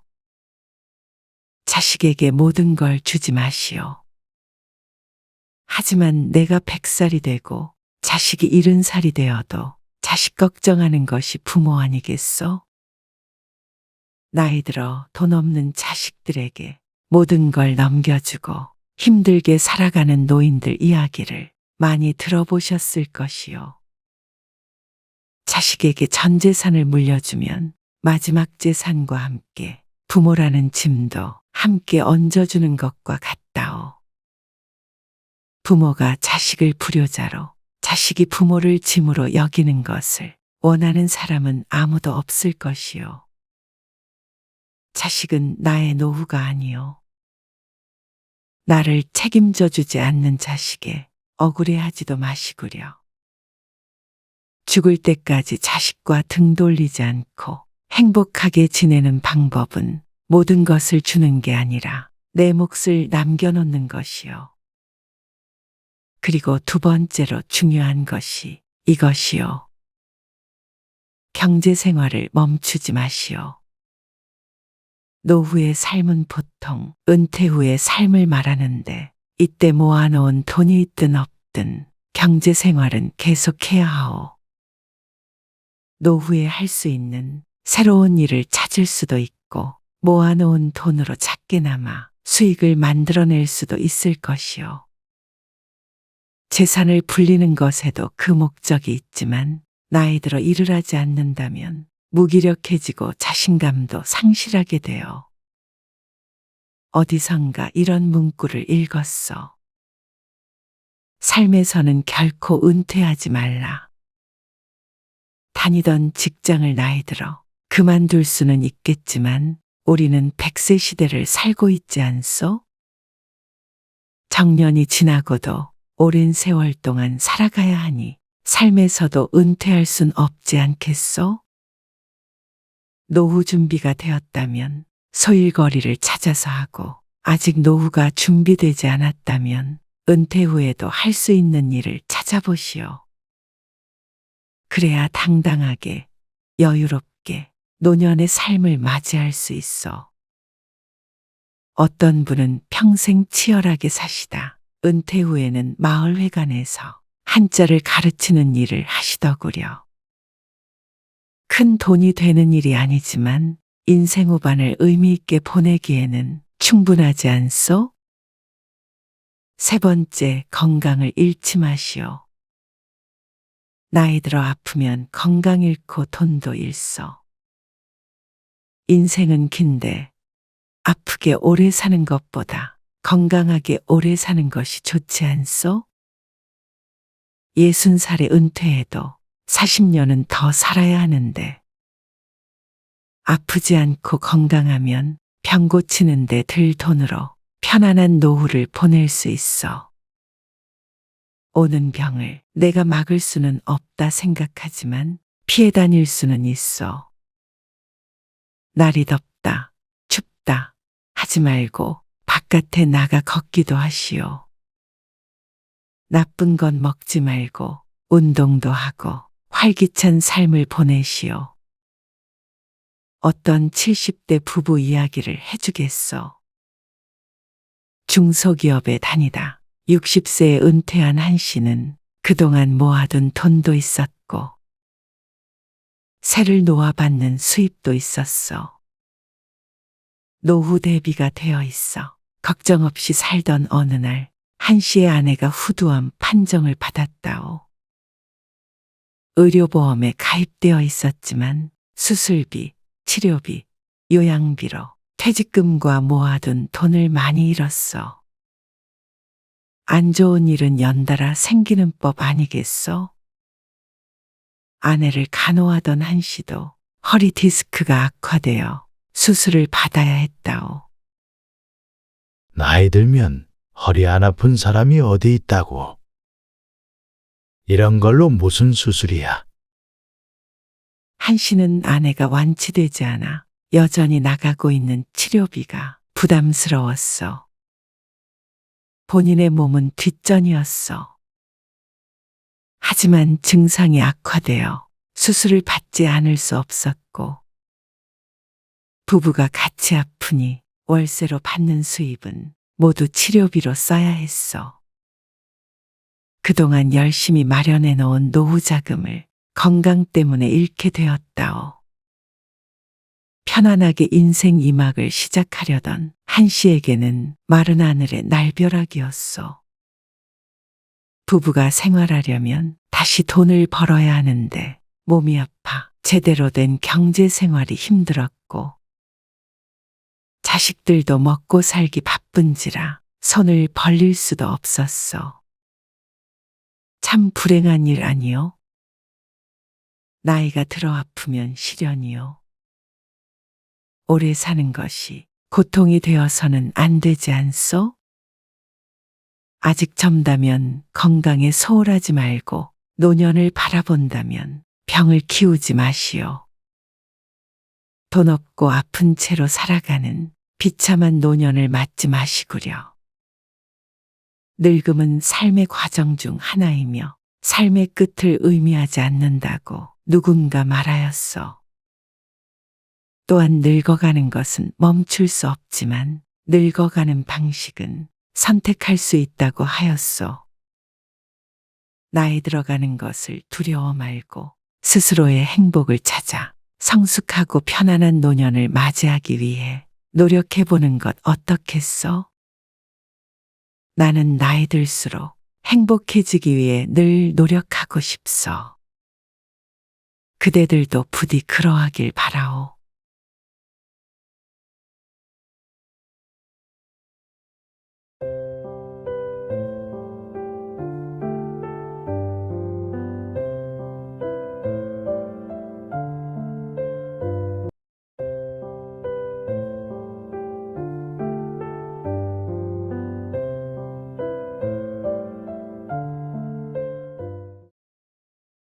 그대들은 어떤 노년을 보내고 계시오? 혹은 어떤 노년을 보내고 싶소? 마음은 언제나 청춘이지만 세월감은 막을 수가 없어. 얼굴엔 주름이 늘지만 내면까지 주름 가득한 늙은이로 기억되고 싶지는 않다오. 아름답게 늙는 방법에 대해서 생각해 본 적이 있어? 추하게 늙는 것은 고치기 힘든 병과 같소. 아름답게 늙기 위해선 그만큼 노력이 필요하다오. 흔히 나이 먹고 잘하는 짓이다 라는 말을 한다오. 그러고는 손가락질을 하지 않소? 그 손가락 끝에 있는 사람이 내가 알고 지내는 이웃이 될 수도 있고 바로 내가 될 수도 있어. 나이 들어 손가락질 받는 추한 노인이 되어선 안 돼요. 존경받는 노년을 살기 위해서는 그만한 인격이 필요한 법이요. 하지만 우리는 나이 들수록 나도 모르는 사이에 추한 행동들을 하게 된다오. 나는 그렇지 않다 생각하시오. 누구도 스스로를 추하다 생각하고 그러한 행동들을 하진 않는다오. 어느 할아버지 이야기를 들려주겠소. 70 넘어 마을의 이장을 지내던 김 씨는 마을의 유명인사였소. 자식들은 도시로 떠나고 부인과는 일찍이 사별하여 혼자 지내던 이였는데 그를 따라다니는 말은 구알이 그의 괴팍한 성미에 관한 것이었소. 마을 사람들끼리는 오랫동안 가까이 지냈기에 이 집에서 김장을 하면 저 집과 나누어 먹고 저 집에서 고구마를 캐면 이 집과 나누어 먹는 것이 당연한 일이었어. 하지만 김 씨의 집으로 들어가면 무엇 하나 다시 나오는 법이 없었다오. 김 씨의 옆집엔 젊은 부부가 살고 있었어. 그리고 김 씨의 마당엔 큰 감나무가 있었는데 가을이 되면 김 씨는 늘상 옆집을 찾아갔어. 감나무가 워낙 크고 담장에 바짝 붙어 있어서 감 일부는 옆집 마당으로 떨어지곤 했어. 옆집 담장 밑에 바로 높은 화단이 있어 감이 떨어지더라도 대부분 온전한 상태였는데 그는 옆집 마당으로 하나 두 개 떨어지는 감을 돌려받기 위해서 옆집을 수시로 찾아갔다오. 그러던 어느 날이었어. 감을 받으러 찾아간 김 씨는 깨진 감 하나와 멀쩡한 감 하나를 받았어. 어르신, 하나는 떨어져서 깨졌네요. 어이쿠, 자네가 깨뜨린 건 아니겠지? 젊은이는 황당했지만 웃으며 대답했어. 깨뜨리다니요? 떨어져 있어서 바로 주워다 바구니에 넣어둔 거예요? 김 씨는 잠시 생각했어. 그래? 그럼 이건 자네가 먹게? 깨진 감을 내밀며 김 씨가 말했다오. 처음으로 얻어먹은 감이 깨진 감이라니. 젊은이는 언짢은 기색을 감추고 사양했어. 아닙니다. 저희는 감을 좋아하지 않으니 어르신 가져가서 드시죠. 그러자 김 씨도 재차 감을 내밀며 말했어. 아니, 어른이 주면 감사합니다 하고 받는 거지. 혹시 깨진 거라 그러는가? 여기만 조금 깨지고 나머지는 멀쩡해서 먹어도 된다고? 젊은이는 이장님의 기분이 상할까 웃으며 농담조로 대답했다오. 그럼 멀쩡한 것도 하나 가져가서 와이프에게 줘도 될까요? 그 말을 들은 김 씨는 멀쩡한 감을 내밀었다오. 그러자 젊은이는 기대 못한 친절에 크게 기뻐했는데 이어지는 김 씨의 말에 기가 막혔어. 네, 그럼 요 멀쩡한 건 싸게 줌세. 멀쩡한 감은 값을 치르라는 말이었어. 며칠 전 젊은이가 가져다 준 귤은 기억도 안 나는지 김 씨의 태도는 당당하기 그지없었어. 빈정이 상한 젊은이가 거절하자 김 씨는 그럼 이것이라도 먹으라며 깨진 감을 화단에 두고 갔어. 인심 쓰는 듯한 김 씨의 행동에 젊은이는 어처구니가 없었다오. 아니, 뭉개진 감을 안 먹을 거면 버려야지. 이걸 왜 나를 주나? 그러고 며칠 후에는 김 씨와 젊은이가 크게 다툰 사건이 있었어. 마을엔 공동 쓰레기 수거장이 있었는데 김 씨 집에서는 거리가 꽤 멀었다오. 젊은이는 마당에 묻기엔 많은 양의 음식물 쓰레기가 생겨 공동 쓰레기통에 버릴 생각으로 대문 앞에 음식물이 담긴 냄비를 잠시 두었어. 함께 버릴 쓰레기를 가져오기 위해 잠시 집 안으로 들어갔다가 나와 보니 젊은이의 대문 앞에 검은 비닐 하나가 놓여 있는 것 아니겠어? 젊은이가 내놓았던 냄비 옆에 나란히 놓여 있길래 무엇인가 하고 안을 들여다보았어. 비닐 안엔 썩은 음식물이 한가득 들어 있었어. 그리고 곧바로 옆집에서 김 씨가 검은 비닐봉지를 하나 더 들고 나왔다오. 어이, 마침 잘 나왔네. 쓰레기 버리러 가는 길이면 이것도 같이 가지고 가게? 들고 있던 검은 비닐을 건네자 얼떨결에 받아 열어보았어. 그 안엔 스티로폼, 플라스틱 같은 재활용 쓰레기가 들어있었어. 어지간한 건 내가 태우는데 그것들은 태우면 연기가 고약하고 건강에도 안 좋다네. 가벼우니까 같이 들고 가. 그러면서 냄비 옆에 있던 음식물 쓰레기도 냄비 안으로 넣어버리는 것이 아니겠어? 아니, 이장님. 이걸 다 제가 어떻게 들고 갑니까? 저기까지 걸어가야 하는데요. 아, 무거우면 차를 타고 가면 되지 않아? 젊은이는 기가 막혔어. 옆집이니까 쓰레기 수거장과 먼 것은 마찬가지 아니요? 와이프가 차를 가지고 나가서 저도 걸어가야 해요. 그래? 그럼 이따가 세댁한테 버리라고 해. 그러고는 대문을 열고 들어가려는 것을 젊은이가 막고 냄비에서 김 씨의 봉지를 꺼내서 다시 바닥에 내려놓았어. 그러자 김 씨는 역정을 내었어. 아니, 내가 다리가 아파서 부탁 좀 하는데 젊은 사람이 그러면 못 써. 이게 부탁한 겁니까? 젊은이도 같이 목소리를 높였어. 이래서 요즘 젊은 것들은 안 된다고 하는 거야. 내가 자네 평소에 챙겨준 건 생각도 않고 말이야. 어차피 버리는 거 같이 좀 버리면 안 되나? 얼굴이 벌개져서 화를 내는 김 씨에 젊은이도 화가 나 냄비를 들고 집으로 들어가 버렸어. 김 씨는 젊은이가 들어가서도 한참을 서서 악담을 하였다오. 스스로를 존경받는 이장이라고 생각하고 지낸 김 씨는 젊은이를 어른을 공경할 줄 모르는 나쁜 놈이라며 험담을 하고 다녔어.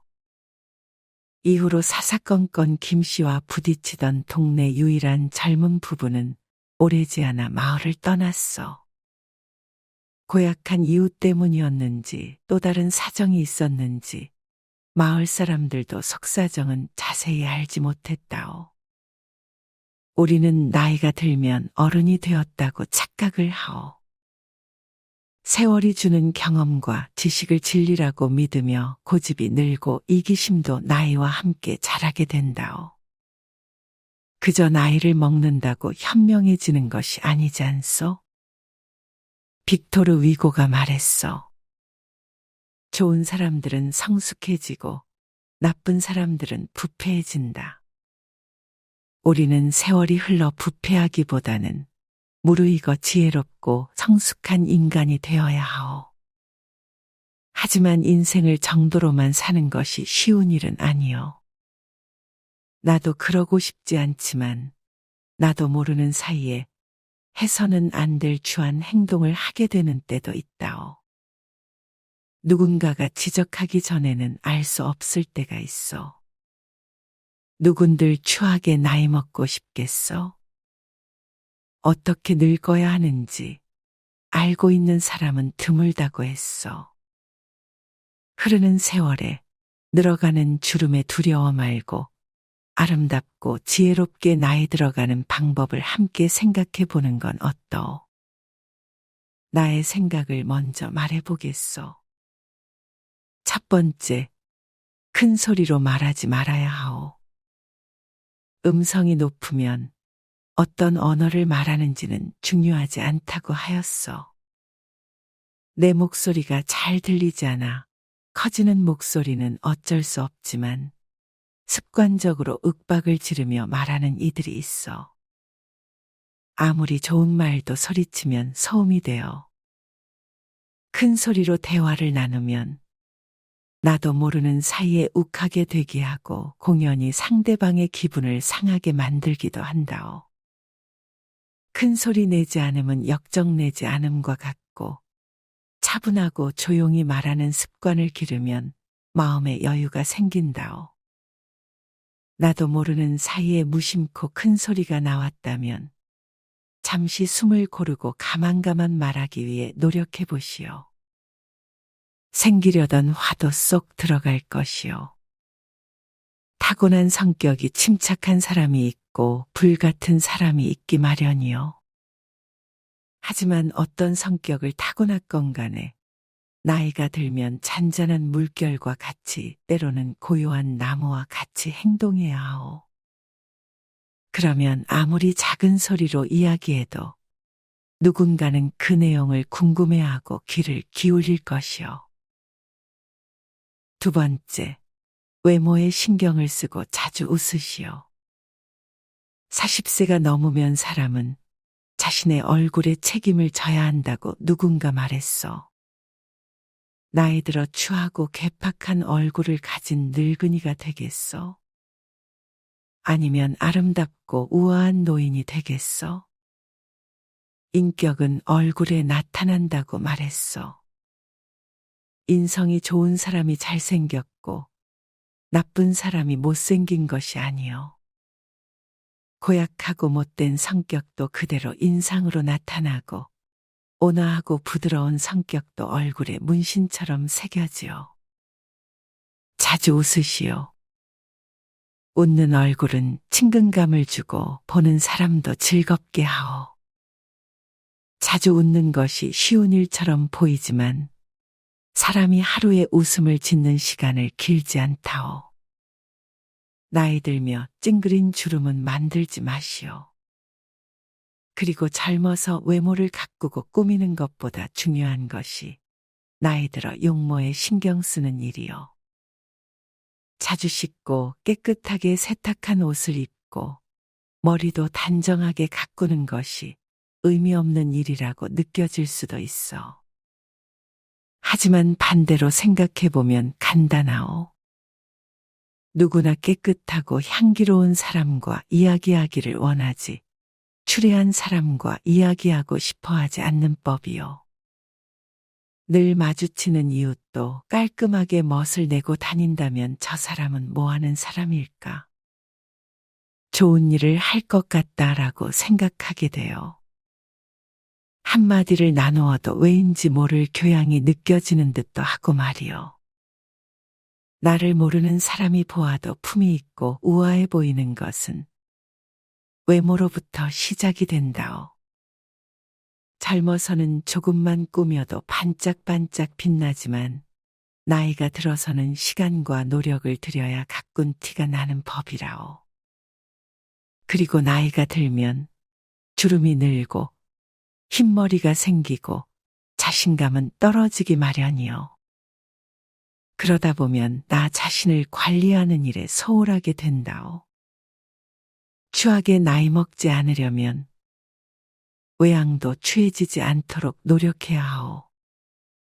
자주 거울을 들여다보고 나 자신을 꾸미도록 해보시오. 그러다 보면 자신감도 생기고 나를 더욱더 사랑하게 된다오. 세 번째, 남에게 기대지 말고 서운해하지도 마시오. 주변 사람들에게 모든 것을 의지하고 자신을 위해 무언가를 해주길 바라지 마시오. 자식들에게도 마찬가지인데 경제적인 것만을 의미하는 것이 아니라 심리적, 물리적으로도 거리를 둘 줄 알아야 하오. 자식이 생기면 자식 키우는데 세월을 다 보냈다고 해도 과언이 아니지 않소. 어느새 지나고 보니 아이들은 다 자라있고 나는 나이 들어 반대로 도움이 필요한 때가 왔어. 그럴 때 당연히 이건 해주겠지. 저건 해주겠지 기대하게 되면 상처를 받는 일도 생긴다오. 시도 때도 없이 전화해서 운전기사처럼 부리는 시어머니의 힘들어하던 며느리를 본 적이 있어. 거동이 불편하지는 않았는데 운전을 하지 못하는 노인이셨어. 대중교통은 헷갈린다고 타지 않고 장 볼 때, 놀러 갈 때 가리지 않고 며느리에게 전화를 하였다오. 젊어서부터 시어머니에게 한 번도 좋은 소리 듣지 못하며 지냈던 터라 며느리는 불만이 많았어. 경제적으로 기대지는 않았지만 차라리 용돈을 드리는 게 더 편할 것 같다고도 이야기하였어. 그 이야기를 듣고는 참 안타까운 생각이 들었어. 나이 들수록 도움받지 않고 혼자 잘 지내는 연습을 해야 되는구나 하는 생각이 들었어. 남에게 짐이 되지 않는 것도 중요하지만 나도 남편 눈치, 아내 눈치, 자식 눈치 안 보고 혼자서 잘 지내는 것이 스스로에게 좋기도 하다오. 마음속으로 기대하고 원하는 결과가 돌아오지 않는다고 화내고 성질내는 것은 품위 있게 나이 드는 방법과 멀어지는 길이요. 네 번째, 많이 듣고 조금만 말하시오. 나이 들어가며 가장 주의해야 하는 명언인 듯하오. 나이가 들면 세월이 주는 지혜가 생기지 않소? 그렇다면 이러한 지혜를 나보다 젊은 이들에게 알려주고 싶은 때가 생기오. 하지만 노인에 관한 안 좋은 단어는 모두 이 말에서부터 시작이 된다오. 우리가 선의로 하나 둘 꺼내는 말이 참견이나 간섭으로 느껴지기도 하기 때문에 말을 많이 하는 것보다는 많이 듣는 것으로 도움을 주시오. 또한 우리가 말이 많아지면 그 안에 모든 내용이 모두 옳은 것은 아닐 수 있어. 자신의 경험을 남에게 가르치려 들지 마시오. 우리도 젊었을 적에 나보다 나이가 많은 분들의 이야기를 기쁜 마음으로 받아들였어. 우리는 늘 젊은 시절은 망각하고 살아가오. 나의 젊은 시절에 싫었던 일은 지금의 젊은이들도 싫지 않겠소? 다섯 번째, 나이 들수록 고집을 버려야 하오. 내가 살아온 시절에는 맞는 일들이 지금은 틀린 것이 되기도 하오. 옳고 그름을 정해놓고 그 잣대만으로 인생을 살아가면 어긋나는 것은 배척하기 마련이요.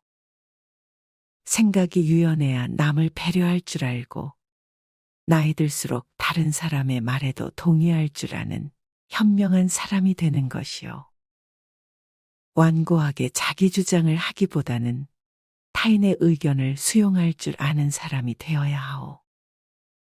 인간은 당연히 나이 들수록 변화를 두려워하고 새로운 경험보다는 본래 해오던 방식을 선호하게 돼요. 하지만 고집을 부리는 사람과는 대화를 단절하게 되고 인간관계도 이어가기가 힘든 법이요. 그러면 나이가 들면 고집으로 인해 외롭고 고립된 삶을 살게 된다오. 이렇게 해야 할 것 하지 말아야 할 것을 까먹지 않도록 수첩에 적고 다니는 어르신도 있어. 그만큼 아름답게 늙기 위해 노력하고 있는 것 아니겠어? 나이는 누구나 먹지만 누구나 어른이 되는 건 아니라고 했어. 그렇기 때문에 나이 들매도 공부가 필요한 법 아니겠어? 하지만 세월이 야속하다고 생각하지는 마시오. 우리가 미움받지 않기 위해 공부하는 것이 아니라 우리 스스로 아름답고 행복한 노인이 되기 위해 명심해야 할 것들을 알아보는 것이니 말이오. 정약용의 목민심서에 이런 이야기가 있어.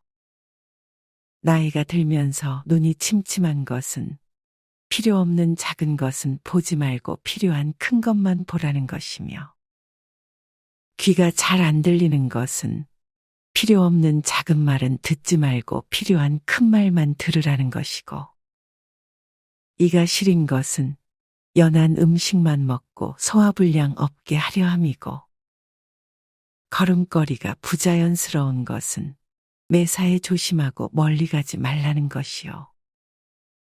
머리가 하얗게 새는 것은 멀리 있어도 나이 든 사람인 것을 알아보게 하기 위한 조물주의 배려라오. 정신이 깜빡거리는 것은 살아온 세월을 다 기억하지 말라는 것이니 좋은 기억, 아름다운 추억만 기억하라는 것이고, 바람처럼 다가오는 시간을 선물처럼 받아들여서 가끔 힘들면 한숨 한 번 쉬고 하늘을 볼 것이라.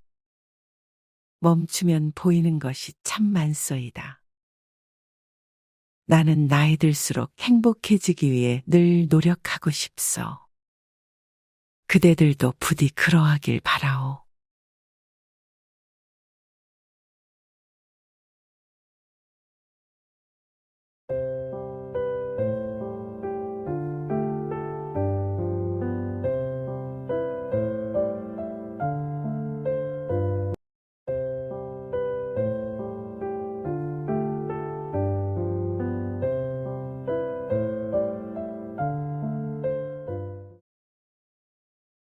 우리 할아버지는 생전에 혼자 시간 보내는 방법을 모르는 분이셨어. 어디를 가든 무엇을 하든 혼자 하는 법이 없고 늘 이웃들, 친구들과 함께 어울려 지냈어. 우리 할아버지를 가만히 떠올려 보면 떠들썩한 분위기, 여러 목소리에 섞인 만취하신 웃음소리 같은 것들이 생각나오. 한 번은 할머니께서 크게 앓으신 일이 있었어. 기운을 차리지 못하시고 누워만 계신 날이 많았다오. 할아버지는 어느 날부턴가 딴 사람이 되었어. 동네 잔치란 잔치는 모두 참석해야 직성이 풀리던 사람이 점차 외출이 뜸해졌고, 집에서 할머니의 병수발을 들며 시간을 보내는 날이 더 많아졌어. 종종 할머니가 누워 계신 모습을 보며 근심 어린 한숨을 짓기도 하셨어. 그 좋아하던 술도 입에 대지 않으셨어.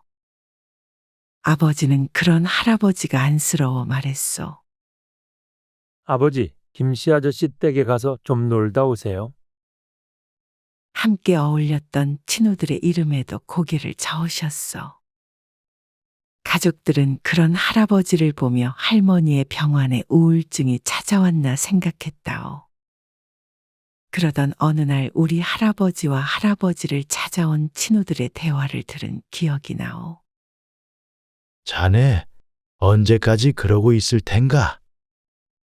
그러자 우리 할아버지는 도리어 껄껄 웃으시며 대답하셨어. 내가 마누라가 아파서 이러는 것 같은가? 나조차 의아했소. 홀로 조용히 하루를 보내는 날이 더 많으셨으니 말이요. 아니, 그러면 왜 두문불출하고 있는가? 그러자 아버지는 조용히 대답하셨소. 나는 지금 홀로 되는 연습을 하고 있네. 홀로 되는 연습. 아니, 그것이 연습이 필요한 일이었던가. 듣고도 이해하지 못했어. 할머니는 병환을 떨쳐내고 일어나셔서 몇 년을 건강하게 사시다 돌아가셨어. 하지만 할아버지는 원래의 삶으로 돌아가지 않으셨다오. 살아오며 가만히 생각해 보았어.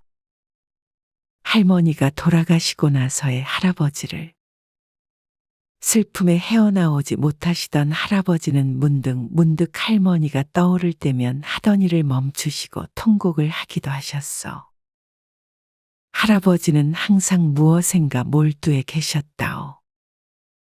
그중 하나가 글 읽기였는데 글이라면 신문이며 책이며 가리지 않으셨다오. 학생이었던 나보다도 책을 들고 앉아 계신 시간이 많았어. 그것을 외로움으로 보았던 나의 생각과는 달리 우리 할아버지는 홀로 되는 연습을 하고 있다고 말씀하셨다오. 그리고 홀로 되는 방법을 체득하셨는지 이후에 할아버지를 떠올리면 차분히 햇살 속에 앉아 책장을 넘기던 모습들이 떠오른다오. 지금 생각해보면 할아버지는 홀로이시되 외로워 보이지 않으셨어. 오히려 나는 남의 시선에 의해 좌지우지되어 홀로 되는 것을 즐기지 못하였어. 그러고 보면 우리 할아버지 말씀이 옳았던 것 같소. 홀로 되는 것도 연습이 필요한 것 같구려. 할머니의 병환이 할아버지께 홀로 되는 삶에 대해 생각할 계기를 주었다고 생각하오. 그러고 보면 그때부터 할아버지는 천천히 준비를 하고 계셨던 것 같소. 우리 할아버지처럼 홀로됨에 대해 생각하고 준비할 시간을 갖는다면 다행이지만 대부분의 사람들은 예고 없이 혼자가 된다오. 나이 들수록 혼자가 되는 시간이 늘어난다오. 그러면 나는 외로움에 대해 생각하오. 홀로 되는 방법에 대해서 생각하오. 사람들 속에 있어도 외롭기는 마찬가지라. 차라리 홀로 있어도 외롭지 않을 방법을 찾는 것이 현명한 것 같지 않소? 쇼펜하우어가 말했어. 자기 자신과 홀로 있을 때 행복하게 느껴진다면 당신은 진정으로 친구를 얻은 것이다. 이제 와서 나는 이 말이 참 좋게 느껴지오. 자기 자신과 홀로 있을 때 행복해야 홀로됨이 두렵지 않소. 자기 자신에게 의지할 수 있는 삶을 살아야 하오. 말은 쉽지만 그렇게 살아가는 것은 어려운 일이요. 인간은 홀로 살아가도록 만들어지지 않았기 때문에 우리는 외로움을 느끼고 다른 사람과의 관계 속에서 안정감을 느끼곤 한다오. 하지만 사람이 주는 안정감은 사람이 없으면 입바람에 날아가는 민들레 홀씨처럼 사라지는 것 아니겠소?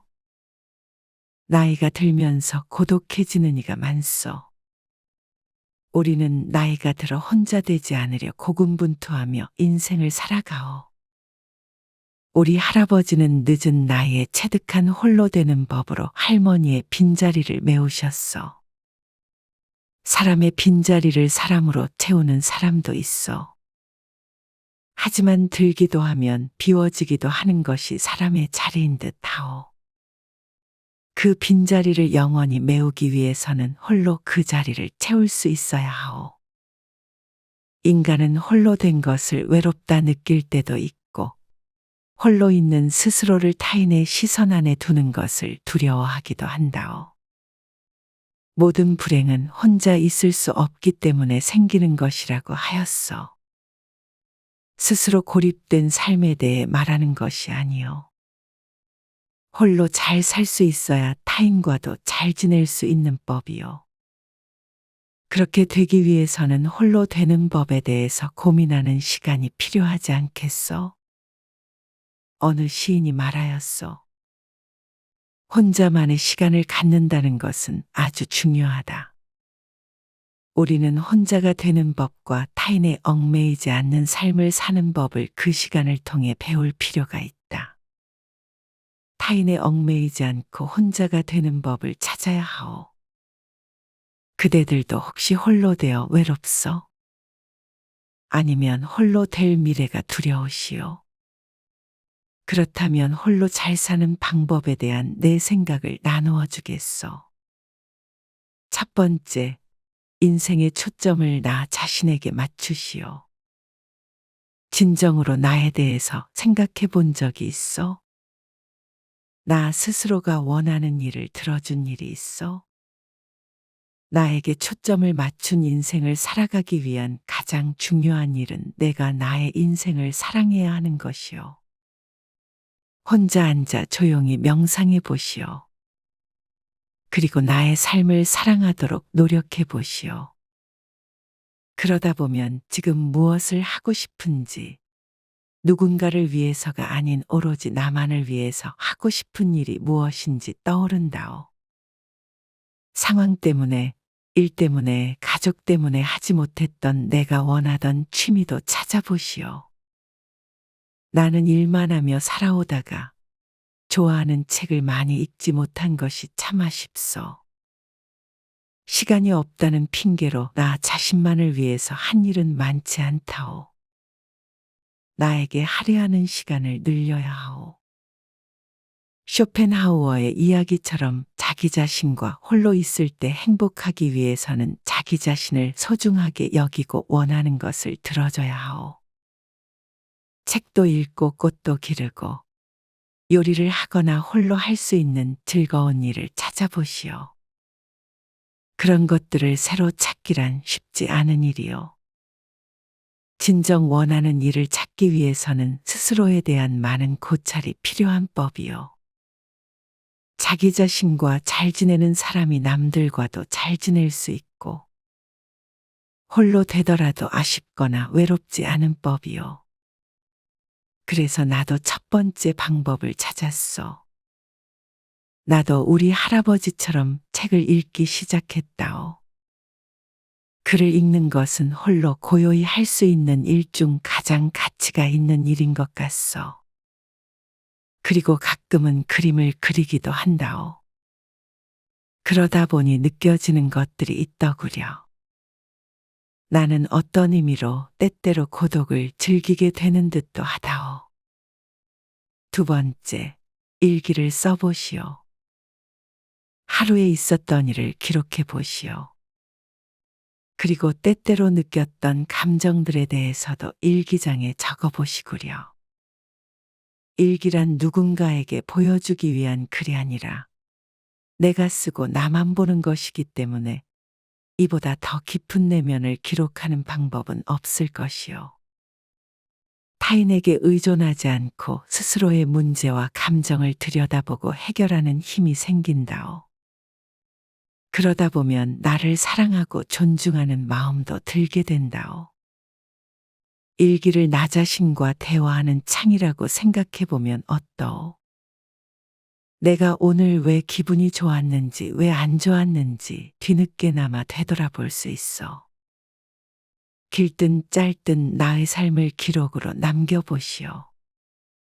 쓰다 보면 과거를 기록하는 일에서 미래의 방향을 찾게 되기도 한다오. 우리는 하루하루 바쁘게 살아가고 있지 않소? 몸은 바쁘지만 생각할 시간은 많지 않은 것이 지금 시대인 듯하오. 일기 쓰기를 하면 나에 대해서 생각하게 된다오. 내가 어떠한 사람인지 고민하게 된다오. 그리고 나 자신을 위로하거나 응원하기도 하게 돼요. 그러다 보면 일기를 쓰며 홀로 사색하는 시간을 기다리게 되기도 한다오. 또한 시간이 흘러 좀 더 나이가 들었을 때 나의 삶이 어땠는가 기억하게 하는 글이 있다면 참 낭만도 있지 않소? 세 번째, 만약 그대가 아직 젊다면 노후의 경제적 자립을 할 수 있게 미리 준비해야 하오. 늙어서 느끼는 외로움은 경제적으로 누군가에게 기대야만 할 때 느끼는 경우가 많다오. 내 한 몸 내가 건사할 수 있을 때와 그러지 않을 때 홀로됨의 무게는 달라진다오. 어쩌면 살아온 날만큼이나 길게 남은 인생을 살아가야 할지 모르는데 노후에 홀로 되어 후회하며 늦는다오. 자식이 부모를 책임지는 시대는 지났어. 나의 노후가 안녕하기 위해서는 경제력이 있어야 하오. 현실적인 문제에 직면하게 되면 나 자신에 대해 생각하는 시간은 쓸모없게 느껴지기 마련이요. 나이 들어 홀로 지내는 삶을 즐기기 위해서는 이것이 정말 중요하다오. 네 번째, 밖으로 나가시오. 나를 집안에 가두는 것이 홀로 잘 지내는 방법은 아니라오. 산책하고 운동하며 삶의 찬란함을 충분히 만끽하며 사시오. 혼자 조용히 걸으며 꽃 구경을 하거나 가까운 곳으로 여행을 가면 어떻소? 외로울 것 같소? 나는 그러한 시간들이 좋다오. 나 좋아하는 음식 먹고 따스한 날씨에 홀로 바깥 나들이 하는 삶에서 행복함을 느낀다오. 꼭 곁에 누군가가 있어야 행복한 것은 아니라오. 자식들이나 친구들과 함께 보내는 시간보다 나 홀로 보내는 시간이 더 편해졌어. 다섯 번째, 다른 사람의 눈치를 보며 살지 마시오. 추하게 늙어가는 노인이 되란 소리가 아니오. 나도 남에게 피해주지 않고 남 눈치도 보지 않을 수 있는 그런 삶을 사는 것이 좋소. 우리는 평생 남 눈치만 보다 진정한 자유를 누리지 못하고 늙어가오. 남들이 나를 어떻게 보는가 불안하시오. 외톨이가 될까봐 무섭소. 한 번뿐인 삶, 이끌리는 대로도 한번 해보시오. 그러면 홀로됨도 불편하게 느껴지지 않을 때가 있다오. 내가 살아보니 나이 들매도 공부가 필요하오. 노후에는 가족도 친구도 불편해지는 때가 올 수도 있고, 곁을 떠나가는 사람들도 생기기 마련이요. 홀로 남겨지기보다는 홀로 행복하게 사는 방법을 익혀 스스로 혼자됨을 맞이하는 게 어떻소?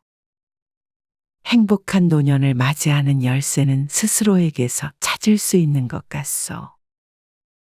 나는 나이 들수록 행복해지기 위해 늘 노력하고 싶소. 그대들도 부디 그러하길 바라오.